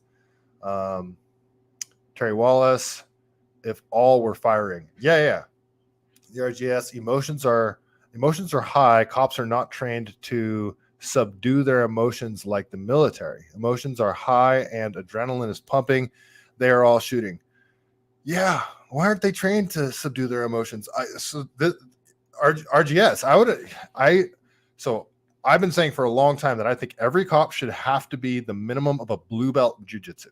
And in jiu-jitsu, I think jiu-jitsu would help with those situations, because in jiu-jitsu, when you start getting manhandled by somebody and the thought comes into your brain like, holy crap, this dude is better than me, and they can control me, they can do whatever they want, you panic and you start doing what's called the white belt flail, and you start freaking out, you don't know what to do, and you start like you let your emotions get the best of you. As you move on, as you get better with jiu-jitsu, you start learning how to control your breathing, you start learning how to focus more on problem solving, and like, okay, this is a puzzle that I got to solve, and you start focusing on what you're doing. You start focusing on what you're doing a lot more, and you panic less. I feel like jiu-jitsu would help that situation. I could be wrong. Okay. Eric, nice to see you. Burger Flipper makes now $5 less than minimum healthcare worker. It's insane. It's freaking insane. Yeah, $20 an hour. Granted, In-N-Out Burger here in California, they already start at like $22 an hour, by the way. So, I don't know. Maybe they have some minimum wage employees there. So why did In-N-Out have to raise their prices? Now that I think about it, something must have happened. You know what? I bet you it has to do with like the cost of shipping. I don't know. They didn't just do it for the shits and giggles, because they kept it really small anyway. All right, let's keep going here. More California shenanigans. So this is I hate opening the San Francisco Chronicle, but basically, so you've got the high-speed rail, right? The high-speed rail to nowhere that we've dumped billions and billions of dollars into, that was supposed to be done in 2020, that was supposed to cost like was supposed to cost X amount of money, and we've spent like 3 times that amount of money, and it's in the billions of dollars that they've spent, and it's not anywhere near being done. Not a single mile of track has been laid yet. And I met a guy during a run, and I heard them talking about the high-speed rail, and I started talking to him about it, and I was just like, "Is it true?" Like, I tried not to be too obvious that I'm that I'm not a leftist. And I was like, "Is it true that not a single mile of track has been laid yet?" And that like triggered him. And I said it like that too. I wasn't trying to be like super combative, because this is another runner. I'm running in a race with a fellow runner. Even if you're a lefty, I'm not trying to like start confrontation. I'm trying to just have a conversation, but I am trying to get information at the same time. So he worked for the high-speed rail in some sort of capacity, and I was like, "Is it true that not a single mile of track has been laid yet?" And it triggered him, and he was like, "That's what all the far right people say." It's like, what? Like, this is California. There's far right, like people that grew up in California calling people far right is kind of ridiculous, because you get tons of classic liberals, libertarians here, and even people that consider themselves Republicans. You're a California Republican, which means you're fine with gay people. You don't like you're fine with people doing them, as long as you're not trying to ram it down everybody's throats. But that's what they do here in California. And it's like, if you criticize anything on the left, that's the reaction. But I said, is it true that they haven't laid down any track yet? He gets all mad, starts saying that's what like the far right Trumpers say, and laying track is the last thing that you do. And I was just like, okay, but they haven't laid any track whatsoever, like at all in any of the locations. And is it really the last thing you do when you're building it in different sections? You would imagine some sections would have some track laid. No track has been laid at all. And then with us just continually dumping money into the high-speed rail to nowhere that was originally supposed to go from LA to San Francisco and be done by now. Be done. We're like 3 times over budget, billions of dollars, and all they're planning on having done by like 2030 now is what they're saying, with like way more billions of dollars, is between like Fresno and Bakersfield. Like completely flat. Where who wants that? Who wants a really fast train between Fresno and Bakersfield? Who gives a shit? Like, really, who gives a shit? People are probably still just going to drive on Highway 5. Like, nobody, like, the whole reason of the high-speed rail, the whole reason people wanted it was because, okay, San Francisco to LA, that does sound pretty cool. You can get San Francisco and LA in a couple of hours, just hop on a train, it's cheap. Yeah, okay, that sounds kind of cool. Like, that still sounds kind of cool to me. The hardest sections that would need to be done, you've got 2 mountain ranges that you got to go through. You got to go through the Diablo range, and then you got to go through like under the Sierra Nevadas. Essentially, or under the the Los Padres National Forest, like the Grapevine, through that mountain range. You got to bore a hole through those mountains, and the Diablo range. So 2 giant ass tunnels that you got to bore. Not even done yet. So they continue to dump money into this. They're going to have this offshore wind project that they have planned. We're running at a huge, giant deficit. There's this dude that was from France that ran some French company that does high-speed rails over there in Europe. Because, Europe, they know what they're doing with the high-speed rails. He gave up. He originally started on this project, and he was like, you guys are insane. You California is like, there's so much red tape. You guys are so incompetent. There's so much bureaucracy. He's like, I can't do this. I can't work with you guys. He goes back to France, and in 7 years, he completed a high-speed rail project, just shitting all over California. It's hilarious. So they continue to dump all this money into the high-speed rail. Meanwhile, we have BART, Bay Area Rapid Transit, the BART train, which I used to freaking survive on. Like, I used to take BART everywhere. BART is great. Like, the BART train is for public transportation in the Bay Area, and the light rail too. Like, I really like the light rail. It's super helpful. And my car's in the shop right now. So I don't know if you guys know this. I should also say somebody reached out and is fixing my car for free. He owns a shop. It's all the way in Morgan Hill. So I had to drive can you guys believe that? Because I'm such a broke piece of shit. That job fell through, by the way. When I said I got my career back, I didn't get my career back. It fell through. So this is my career. This is what I have to make work. Anyway, I had to take I had to take transportation. I had to take public transportation. It was fun because I don't have to take public transportation. I just had to do it one day. So I dropped my car off in Morgan Hill. I took a bus to from Morgan Hill to the San Jose Dearden station. And then I took the Highway 17 Express from San Jose over to Scotts Valley. And then I took a bus to Ben Lomond. It was fun. I got to listen to my audiobook the whole time. And there was tons of people wearing masks in San Jose on the bus. It was unreal. Just noticed things. Notice how there's on all the buses and public transportation, it says no firearms allowed, all that kind of stuff. I just thought that was kind of funny. Anyway, we got BART here. BART is great. It goes from, I think Tracy. I don't know if it goes all the way out to Tracy yet. I think it does, but it goes to Livermore at least. Back when I lived in Castro Valley, at least went out there. You go from Livermore all the way to San Francisco, and it runs all the way down to Fremont. It's not just like point to point. There's like multiple, you can go from Fremont to Oakland, from Oakland to San Francisco. You can go from Livermore to Oakland to San Francisco. Like you get all over the place with BART. And then you can also hop on the light rail. You can also use the express buses. Bay Area public transportation is actually pretty good.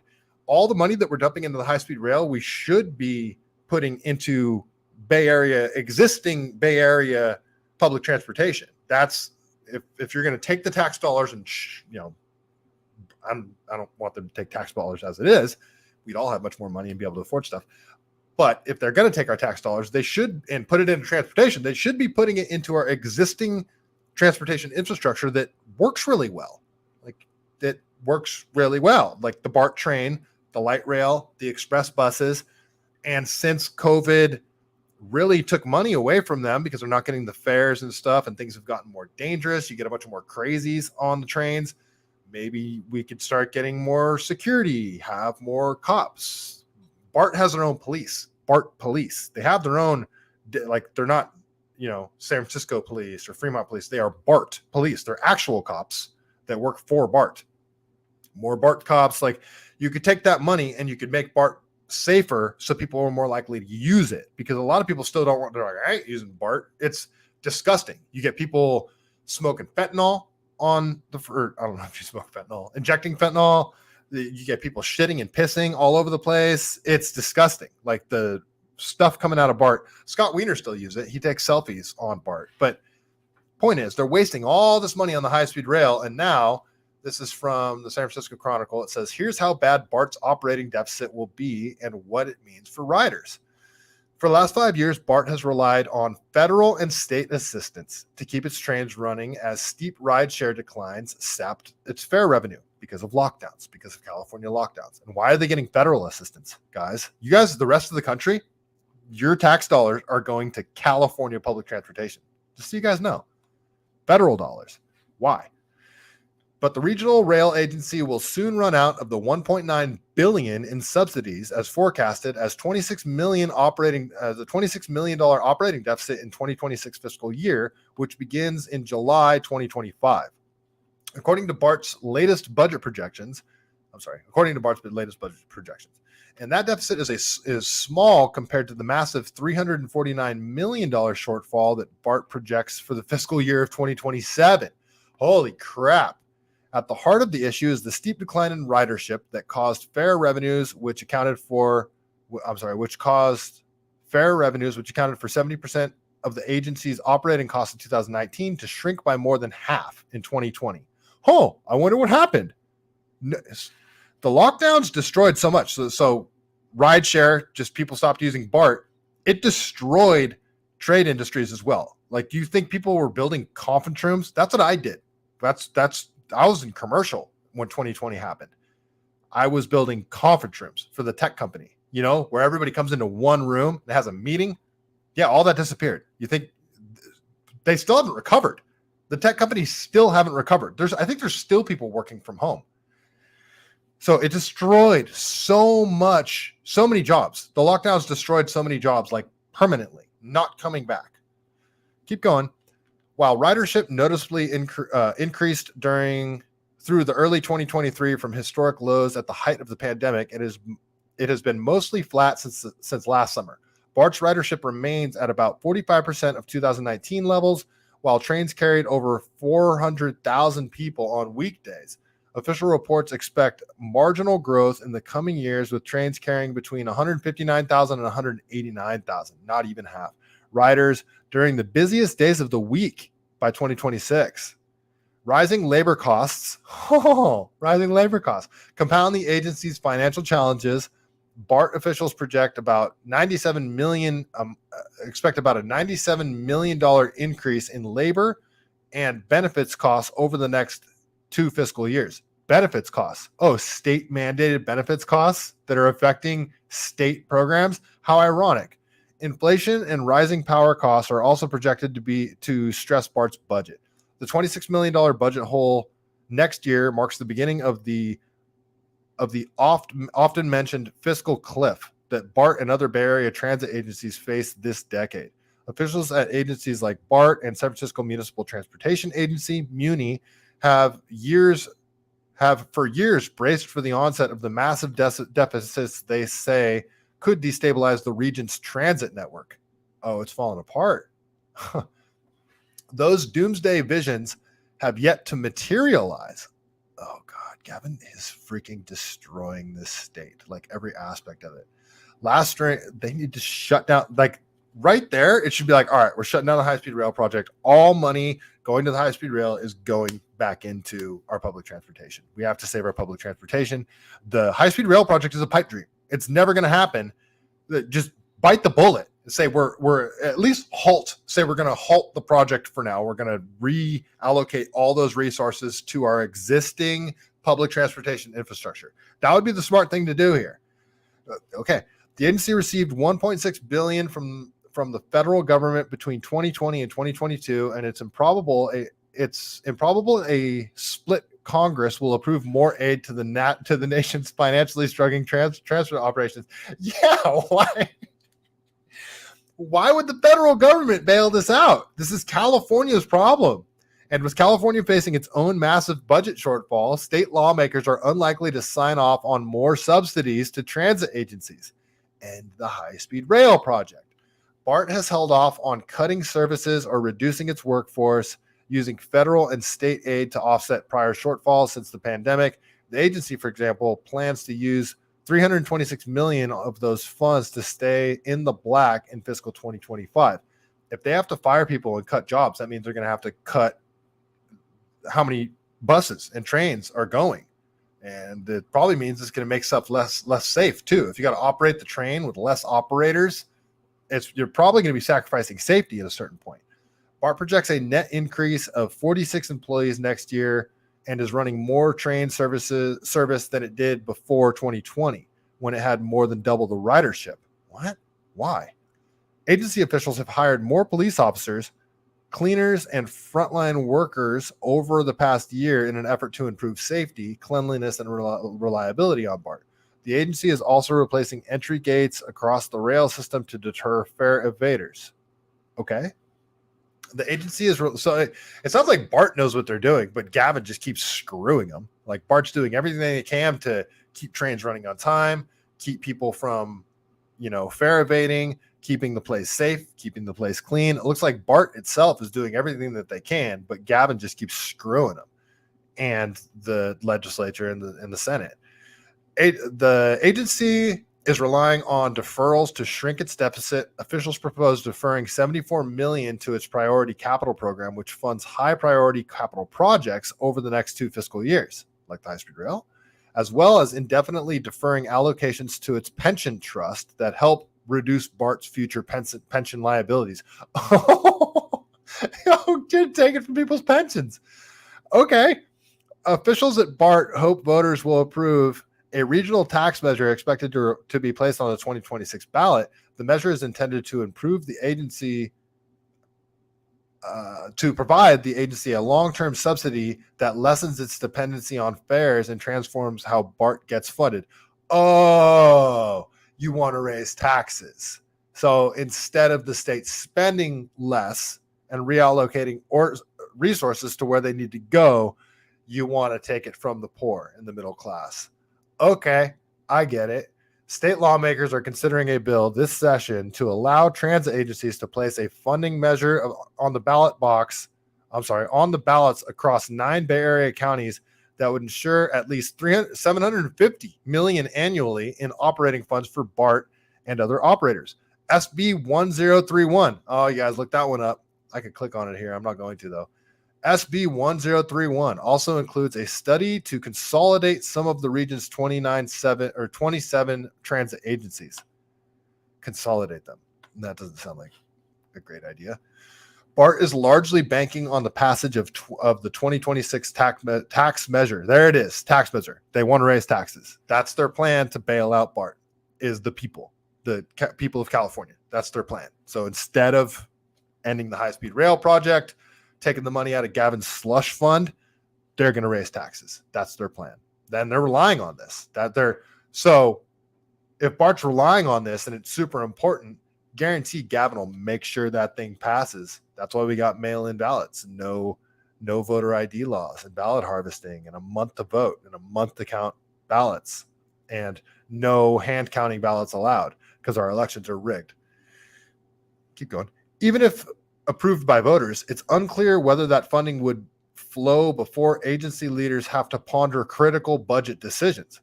So the money won't even get there in time. If the bill passes, BART will be 4 months into fiscal 2027 and its first 9-figure deficit by the time the ballot question is expected to reach voters. BART's board of directors are expected to adopt a budget proposal through fiscal 2026 in June.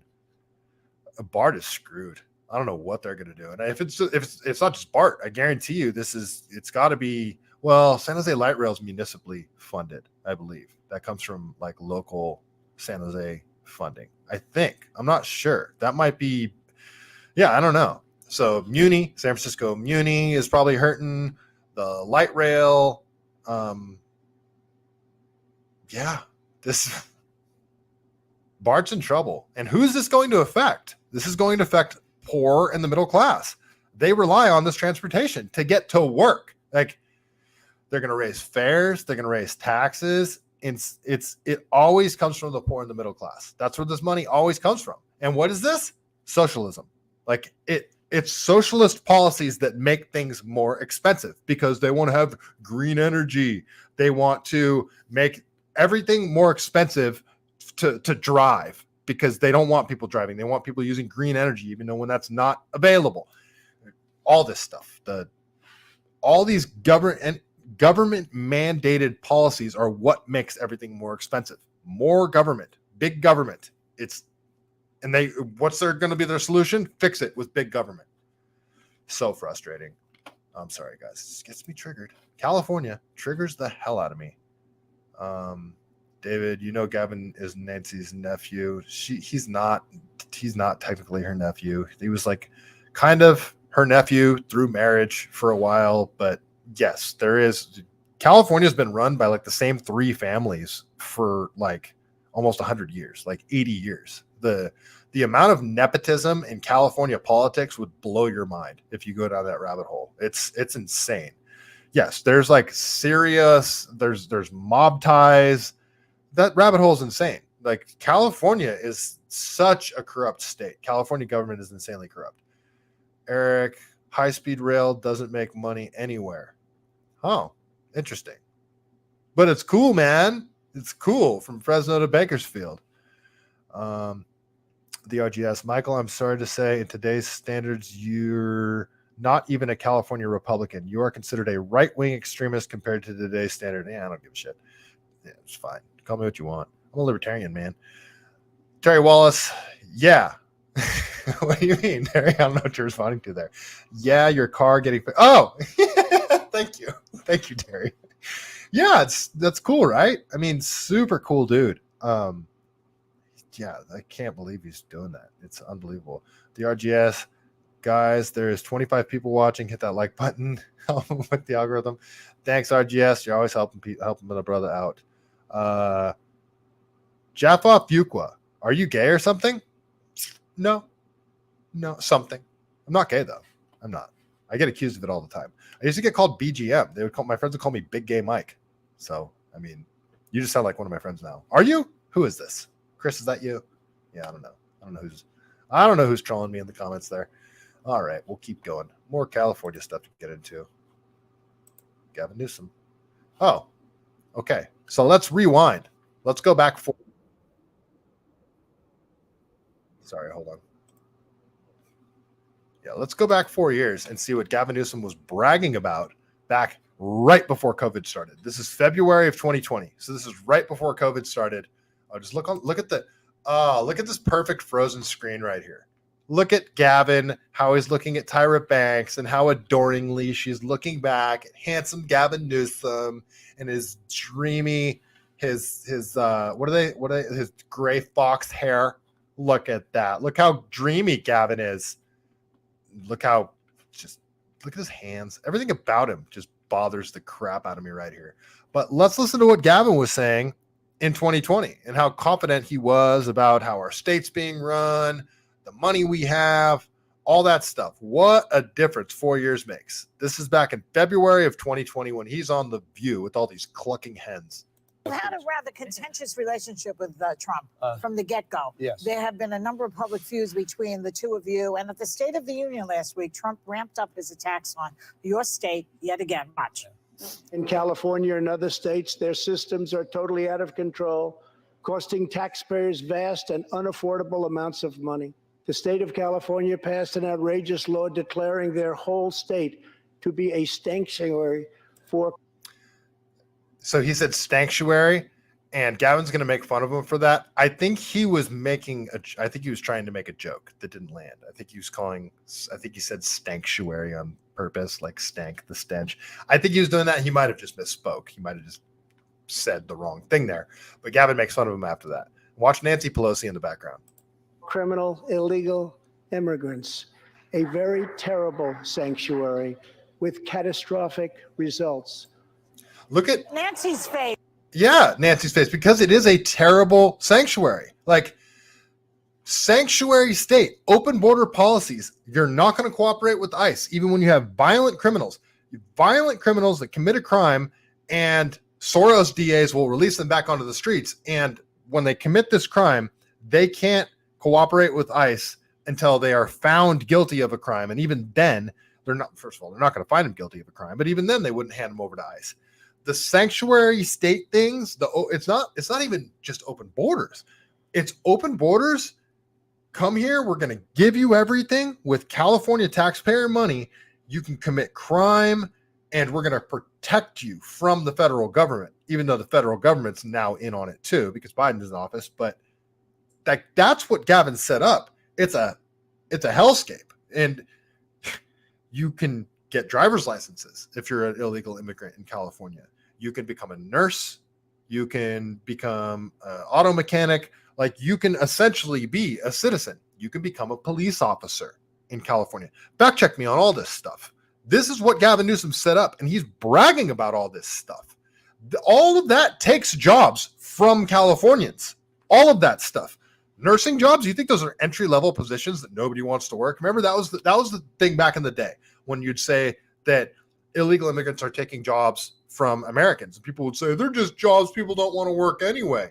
Yeah, no, that's not the case at all. You got people on construction sites like framers, like tons of framer companies. You know that a bunch of them are illegal immigrants that got a California state driver's license. They get this like, it's not a social security number, but it's like a taxpayer ID type number. They essentially make them citizens. They just say, yeah, you can just, if you can get here, we're going to make you a citizen. We'll give you subsidies. We'll give you free health insurance, and you can work. You can become anything that a California can do, you can do. All of that's taking away from Californians. Both with the money, you're taking California taxpayer dollars to pay for this stuff. And every single one of those is a job that a Californian can now not have because an illegal immigrant is taking the job, and they are making that more and more attainable. It should be illegal for companies to hire illegal immigrants. And this gets me in trouble with the libertarian community because it's a bunch of open borders libertarian people, but this isn't open borders. This is worse. This is like anarcho-tyranny of open borders. They get to do all sorts of stuff that we're not allowed to do, and the state will protect them and take our money to do it. It's freaking bonkers. All right, let's listen to how Gavin responds to Trump here and how I hate listening to this man talk, but we're going to get through it. I mean, says it all. And he can't even say it. And Nancy's face says it all. But Yeah. look, Look at her. Governor, Says it for all of us. does he hate? I want to ask you something. Does he hate California because he knows that you're there and Nancy's there Adam and Schiff. Schiff? All his enemies are But there. moreover, because he lost by 4+ million votes in the last election. We are the most un-Trump state in America. We're also the most diverse state in America. 27% of our state foreign-born. And more important than anything else, we're also prospering together. By the way, since 1994, from my understanding, fact check me on this because I might be off on my date, but since 1994 to vote in California, all you have to do is say, yes, I'm a citizen. Check a box. You can register to vote. Illegal immigrants are voting in California elections. I promise you. I guarantee you. Illegal immigrants are voting in California elections. Across every conceivable difference. $21.5 billion operating surplus.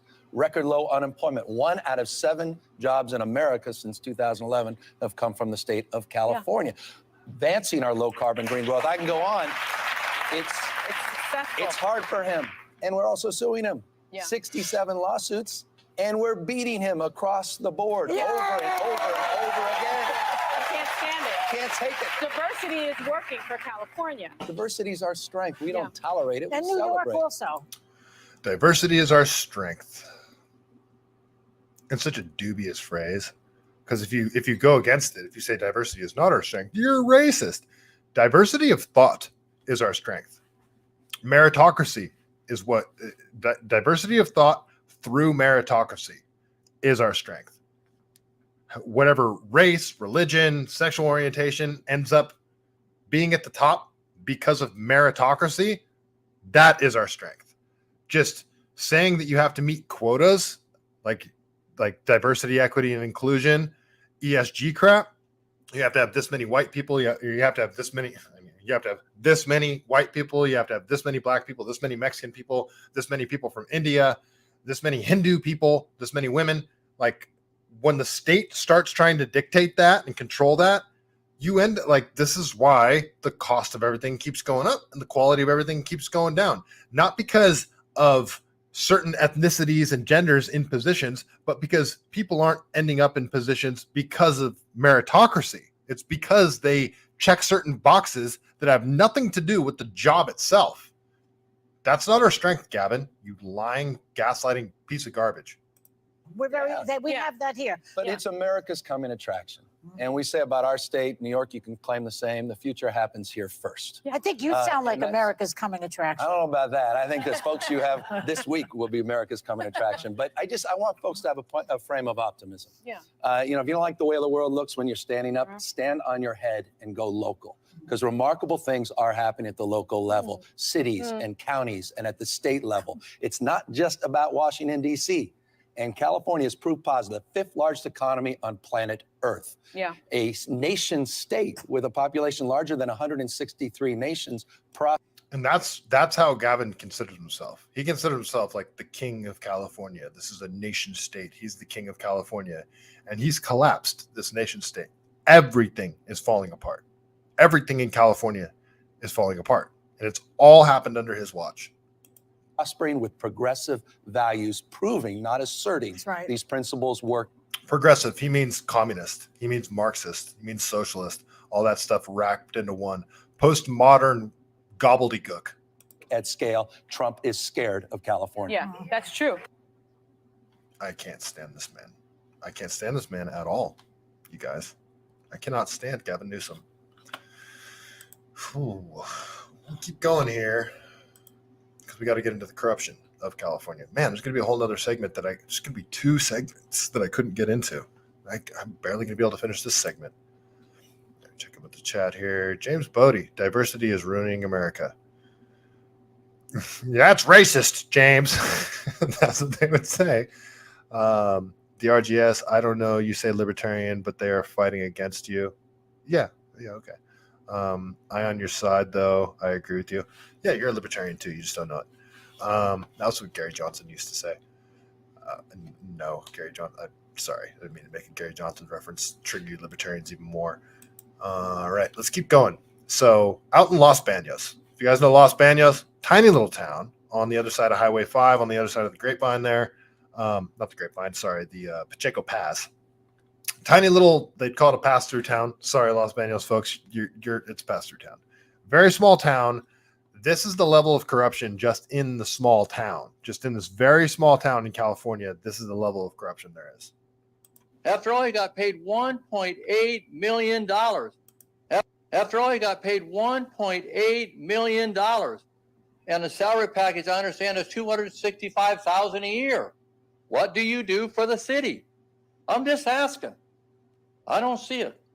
And I'm talking about the parks out there. That's easy. You've collected $17 million for parks, and you haven't built one. Where is it? So now scale that up. He's collected $17 million for parks, and not a single one's been built, like the high-speed rail. How much money they've collected and how much money gets skimmed off the top and put in his friends' pockets. That's at the state level. Now look at all the cities that are bigger than that, county level stuff. The level of corruption in California and the amount of money that they are stealing from Californians is insane. It's off the charts. Where's all this money at? I'm going to be back here in a few weeks, and I'm going to talk about the corruption that is and has gone on in this city for a number of years. After all, he got paid one. People are pissed. Everybody's starting to see it. This is being done at a federal level. It's being done at a state level. It's being done at a county level. It's being done at a municipal level. The corruption's off the charts. And it's like there's nothing we can do about it.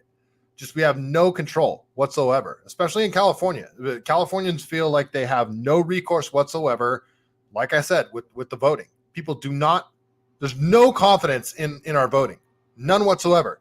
And the only people that you see defending the way we vote in California are the people that it benefits, are the progressives, are the ones that are in charge. Those are the only people that will defend this stuff. And they won't even say that it's safe and secure and all that kind of stuff. They'll just make excuses for stuff. They know it's rigged. Everybody knows California elections are rigged. You can't look at California elections, all the different things. Just mail-in ballots by itself, rigged. Just that by itself. And then you have no voter ID, rigged. Then you have ballot harvesting, rigged. Then you have a month to vote. Rigged. Then you have 5 weeks to count the votes. Rigged. Then you got old voter rolls that don't get cleaned out. You got dead people on the voter rolls. Rigged. You got the DMV automatically registering people to vote. Rigged. You've got the honor system to verify that you're a U.S. citizen to vote in California elections. Rigged. It's rigged on like 7 different levels where each one of those individual things would rig the election. All of them by themselves would. And then you have all of those combined. They're super rigged, California elections. It's off the freaking charts. Let's continue with California corruption because there's a whole thread that I got to get through now. So give this guy a follow. This guy put together an awesome thread here, and he's got all the links to support what he's saying here. This is Adam Nathan. So, yeah, Adam P. Nathan, at Adam P. Nathan. ADAMPNATHAM. You guys give him a follow over there on X. Great account. Adam Nathan put this thread together and he says, how did San Francisco government get so caught up in corruption scandals from the city heads to nonprofits that have huge contracts with the city? Let's dig in and look at the last 5 years. First one, on January 27th, 2020, Mohammed Nuru, director of DPW, and Nick Bovis were arrested and charged with honest services wire fraud by San Francisco authorities. It was alleged that he attempted to bribe a San Francisco International Airport official. Okay, he's got the article to prove it there. Go check out this thread. Then he continues. This was followed by Harlan Kelly in November of 2020, the former head of San Francisco Public Utilities Commission. Kelly was bribed over a span of 6 years by a contractor who wanted to be awarded millions of dollars in SFPUC contracts. And that's how this stuff works too. No bid contracts. You get contractors or heads of unions that lobby heavily, that fund campaigns, and then on the back end, they initiate these public works projects. They're going to cost millions of dollars, and then they say, we're going to award it to this contractor, and they just have that contractor give them a bid, done deal. They don't even check the price. They just say, okay, let's go. And it might be 40% over, 50% over, 100% over what it really should cost. And that's how they create slush funds, because that money, guaranteed, it gets back into these politicians' pockets through nonprofit organizations they set up, through all sorts of crap. Like this is all this money that gets skimmed off the top from all this bureaucratic nonsense. All these programs that they implement, every new program that they implement, there's money that gets skimmed off the top from it. Like all these cameras that they're putting in Oakland now, guarantee. Like you guys go down that rabbit hole. They're installing a bunch of cameras in Oakland to try and curb traffic, and I guarantee you that was a no bid contract. I guarantee you, if you dig into these the company that got awarded the contract, I guarantee if you dig into them and look at campaigns they've contributed to, look at the contract itself. This is the legwork that I should do. I should dig into all that stuff and do deep dives, but I guarantee you'll find some shenanigans going on. Continue with the thread. By 2023, Rodrigo Santos, a promised San Francisco engineer, building inspector, pleaded guilty to bank fraud, wire fraud, and tax evasion charges as part of a wide-ranging federal corruption probe. He's got the link to prove that one, or to illustrate that one. Now we have nonprofits that carry huge contracts from the city caught up in a variety of scandals, ranging from wage theft to out and out fraud in 2023 and 2024. So this is from San Francisco Chronicle. Why are so many SF nonprofits mired in scandal? Here's a closer look at the headline. Yeah, so now you got to really think about these NGOs that hand out fentanyl needles and crack pipes. They get so much money, and they hand out the tools for people to go kill themselves slowly on the streets of San Francisco. There's profit in that. There's people's pockets getting lined in that. They are murdering people and profiting from it, and doing it with a smile on their face, pretending that they're being good, upstanding citizens.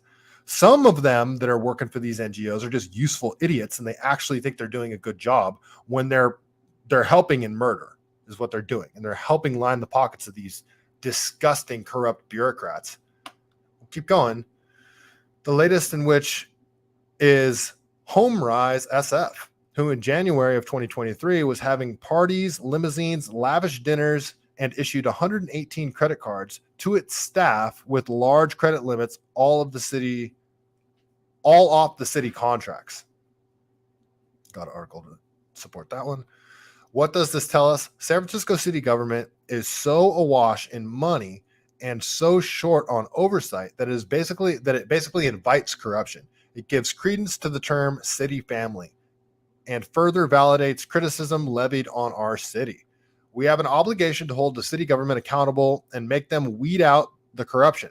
It makes everything else good we are doing appear hypocritical and fuels doubt about the city's ability to govern itself. Yeah.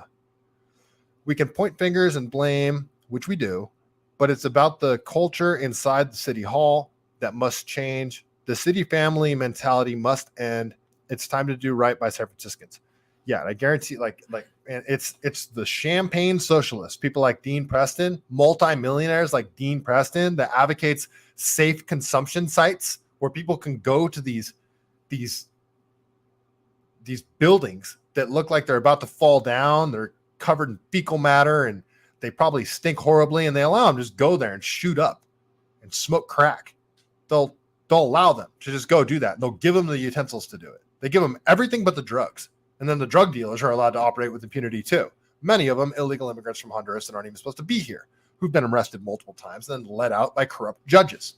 All of this stuff is circular. It all works together. The corruption is insane, and people are dying because of it. And they're robbing Californians to pay for all of it. It's disgusting. The level of corruption in California is off the freaking charts. Okay, so yeah, that's the thread. Give this guy a follow. This is a great little thread that he put together. So Adam Nathan, yeah, just give him a follow. Awesome account. All right, that is all the California stuff that I got. Man, so two other things that I wanted to get to that I didn't get to. No, it's just one thing. And you know what? That was the tinfoily stuff anyway. That was the That was the CERN stuff, the Large Hadron Collider stuff. You guys can look into that on your own. I don't need to show that stuff to you. They're firing it up again on the 8th, on Monday, 2 days from now. So, yep, that's happening. They're going to be doing that. Yeah. Tonight was a triggering episode, you guys. California stuff. Maybe that's why I don't cover it so much, because I do cover it once a week at least, but California stuff gets me so triggered just because I see how much people are suffering around here. Like, people are barely getting by. Everything keeps getting more expensive and the quality of everything keeps going downhill. Meanwhile, good, hardworking Californians many of which have been canceled, that were forced to take vaccines, do stuff that they didn't want to do, they're on the verge of losing their home, like losing the house, the roof over their head, like myself. That's not a joke. And that's why when I say, if you guys want to help out, if you guys want to contribute, hit that link in my Twitter bio. That everything helps, because you see what we have to deal with in California. They rob us blind, man. They freaking rob us blind, and they pay for their corruption with it. That's what they do. And yeah, California, it's, people say move out of California. Stuff's coming to a town near you too, you guys. Like, all this corruption is spreading. It's spreading throughout America. This isn't just a California thing. It's spreading. Someone has to try and stay and fight it. And, I mean, even if I wanted to move, I couldn't. You know, moving costs a lot of money. You gotta have a job lined up. You gotta have somewhere to go. You know, it's like I'm stuck here, guys. So I'm gonna fight. I'm gonna fight until the bitter end. That's my plan. That's what I'm doing. So again, if you guys want to support my show, if you want to support my work, this is my Give Send Go that I have set up. So www.givesendgo.com/GACW6. That is how you can contribute. You could also tap the link in my Twitter bio, and there's a little icon next to my name on Twitter that'll take you to my Cash App, my Venmo, if you want to contribute, if you appreciate what I'm doing. So yeah, that is what I got. That is what I got for the evening. Thank you guys so much for hanging out. Let's see. Quantum Maddie, the RGS, Terry Wallace, Yapa Fuqua, even though you called me gay. Thank you guys so much for hanging out. It's actually kind of funny. I bet you if my stepmom's watching, she'd probably think that's hilarious that you called me gay. My dad used to call me gay. I'm not gay, guys. I'm not, I promise. All right. So Symbolic T, David, Pete Grabber, Bald Eagle, Eric, Sailor. Okay, watching NCA. So there's a decent amount of viewers tonight. Yeah, no, I'm not complaining. I'm not complaining at all. Yeah, all you guys, thanks so much for hanging out. Biden $8 billion to build chargers. They've built 6. Is that true? I didn't even see that earlier. Oh, unbelievable. Yeah, just government. They're not good at anything. Were Tesla chargers built by the government? He did get government subsidies. You know, I will say, yeah, Elon definitely got government subsidies, but yeah, I'll leave that one be. Best to the dogs. Sleep well. Thank you, Eric. I will. I got to feed them. Actually, I got to let Chief out to pee. She's starting to throw a fit over here. Here she comes. Hi, Chiefs. Hi. Want to say hi to everybody? I don't know if you guys can see her. My German Shepherd's here. She came to say hi. This old girl. All right, folks. Time to get out of here. Oh, she just put her head on my lap. She's such a sweet old dog. I wish you guys could see her right now. She's stinky. She needs a bath, though. All right. Okay, I'll let you out in a minute. I got to tell them the Chuck Norris joke. All right, folks. That is all I got for the evening. I will be back tomorrow night. Going to be doing a debate with Eric. It's more of just a conversation, but we will be talking about Israel-Palestine. You know how much we hate that subject, but we're going to be hashing it out, trying to work stuff out here. It's going to be a debate, kind of, I guess, but it's not really an argument. I'm trying to understand his side. He's trying to understand my side. So that's what it'll be. And I'm not sure what time it will be. It should be at 6:30, but it might not be. It might be a little earlier. I don't know. So I'll let you guys know. I'll post it. Okay. Before we get out of here, you know how we do it. We got to tell a joke from the greatest book ever written, The Truth About Chuck Norris. Let's see. What do we have tonight? Okay.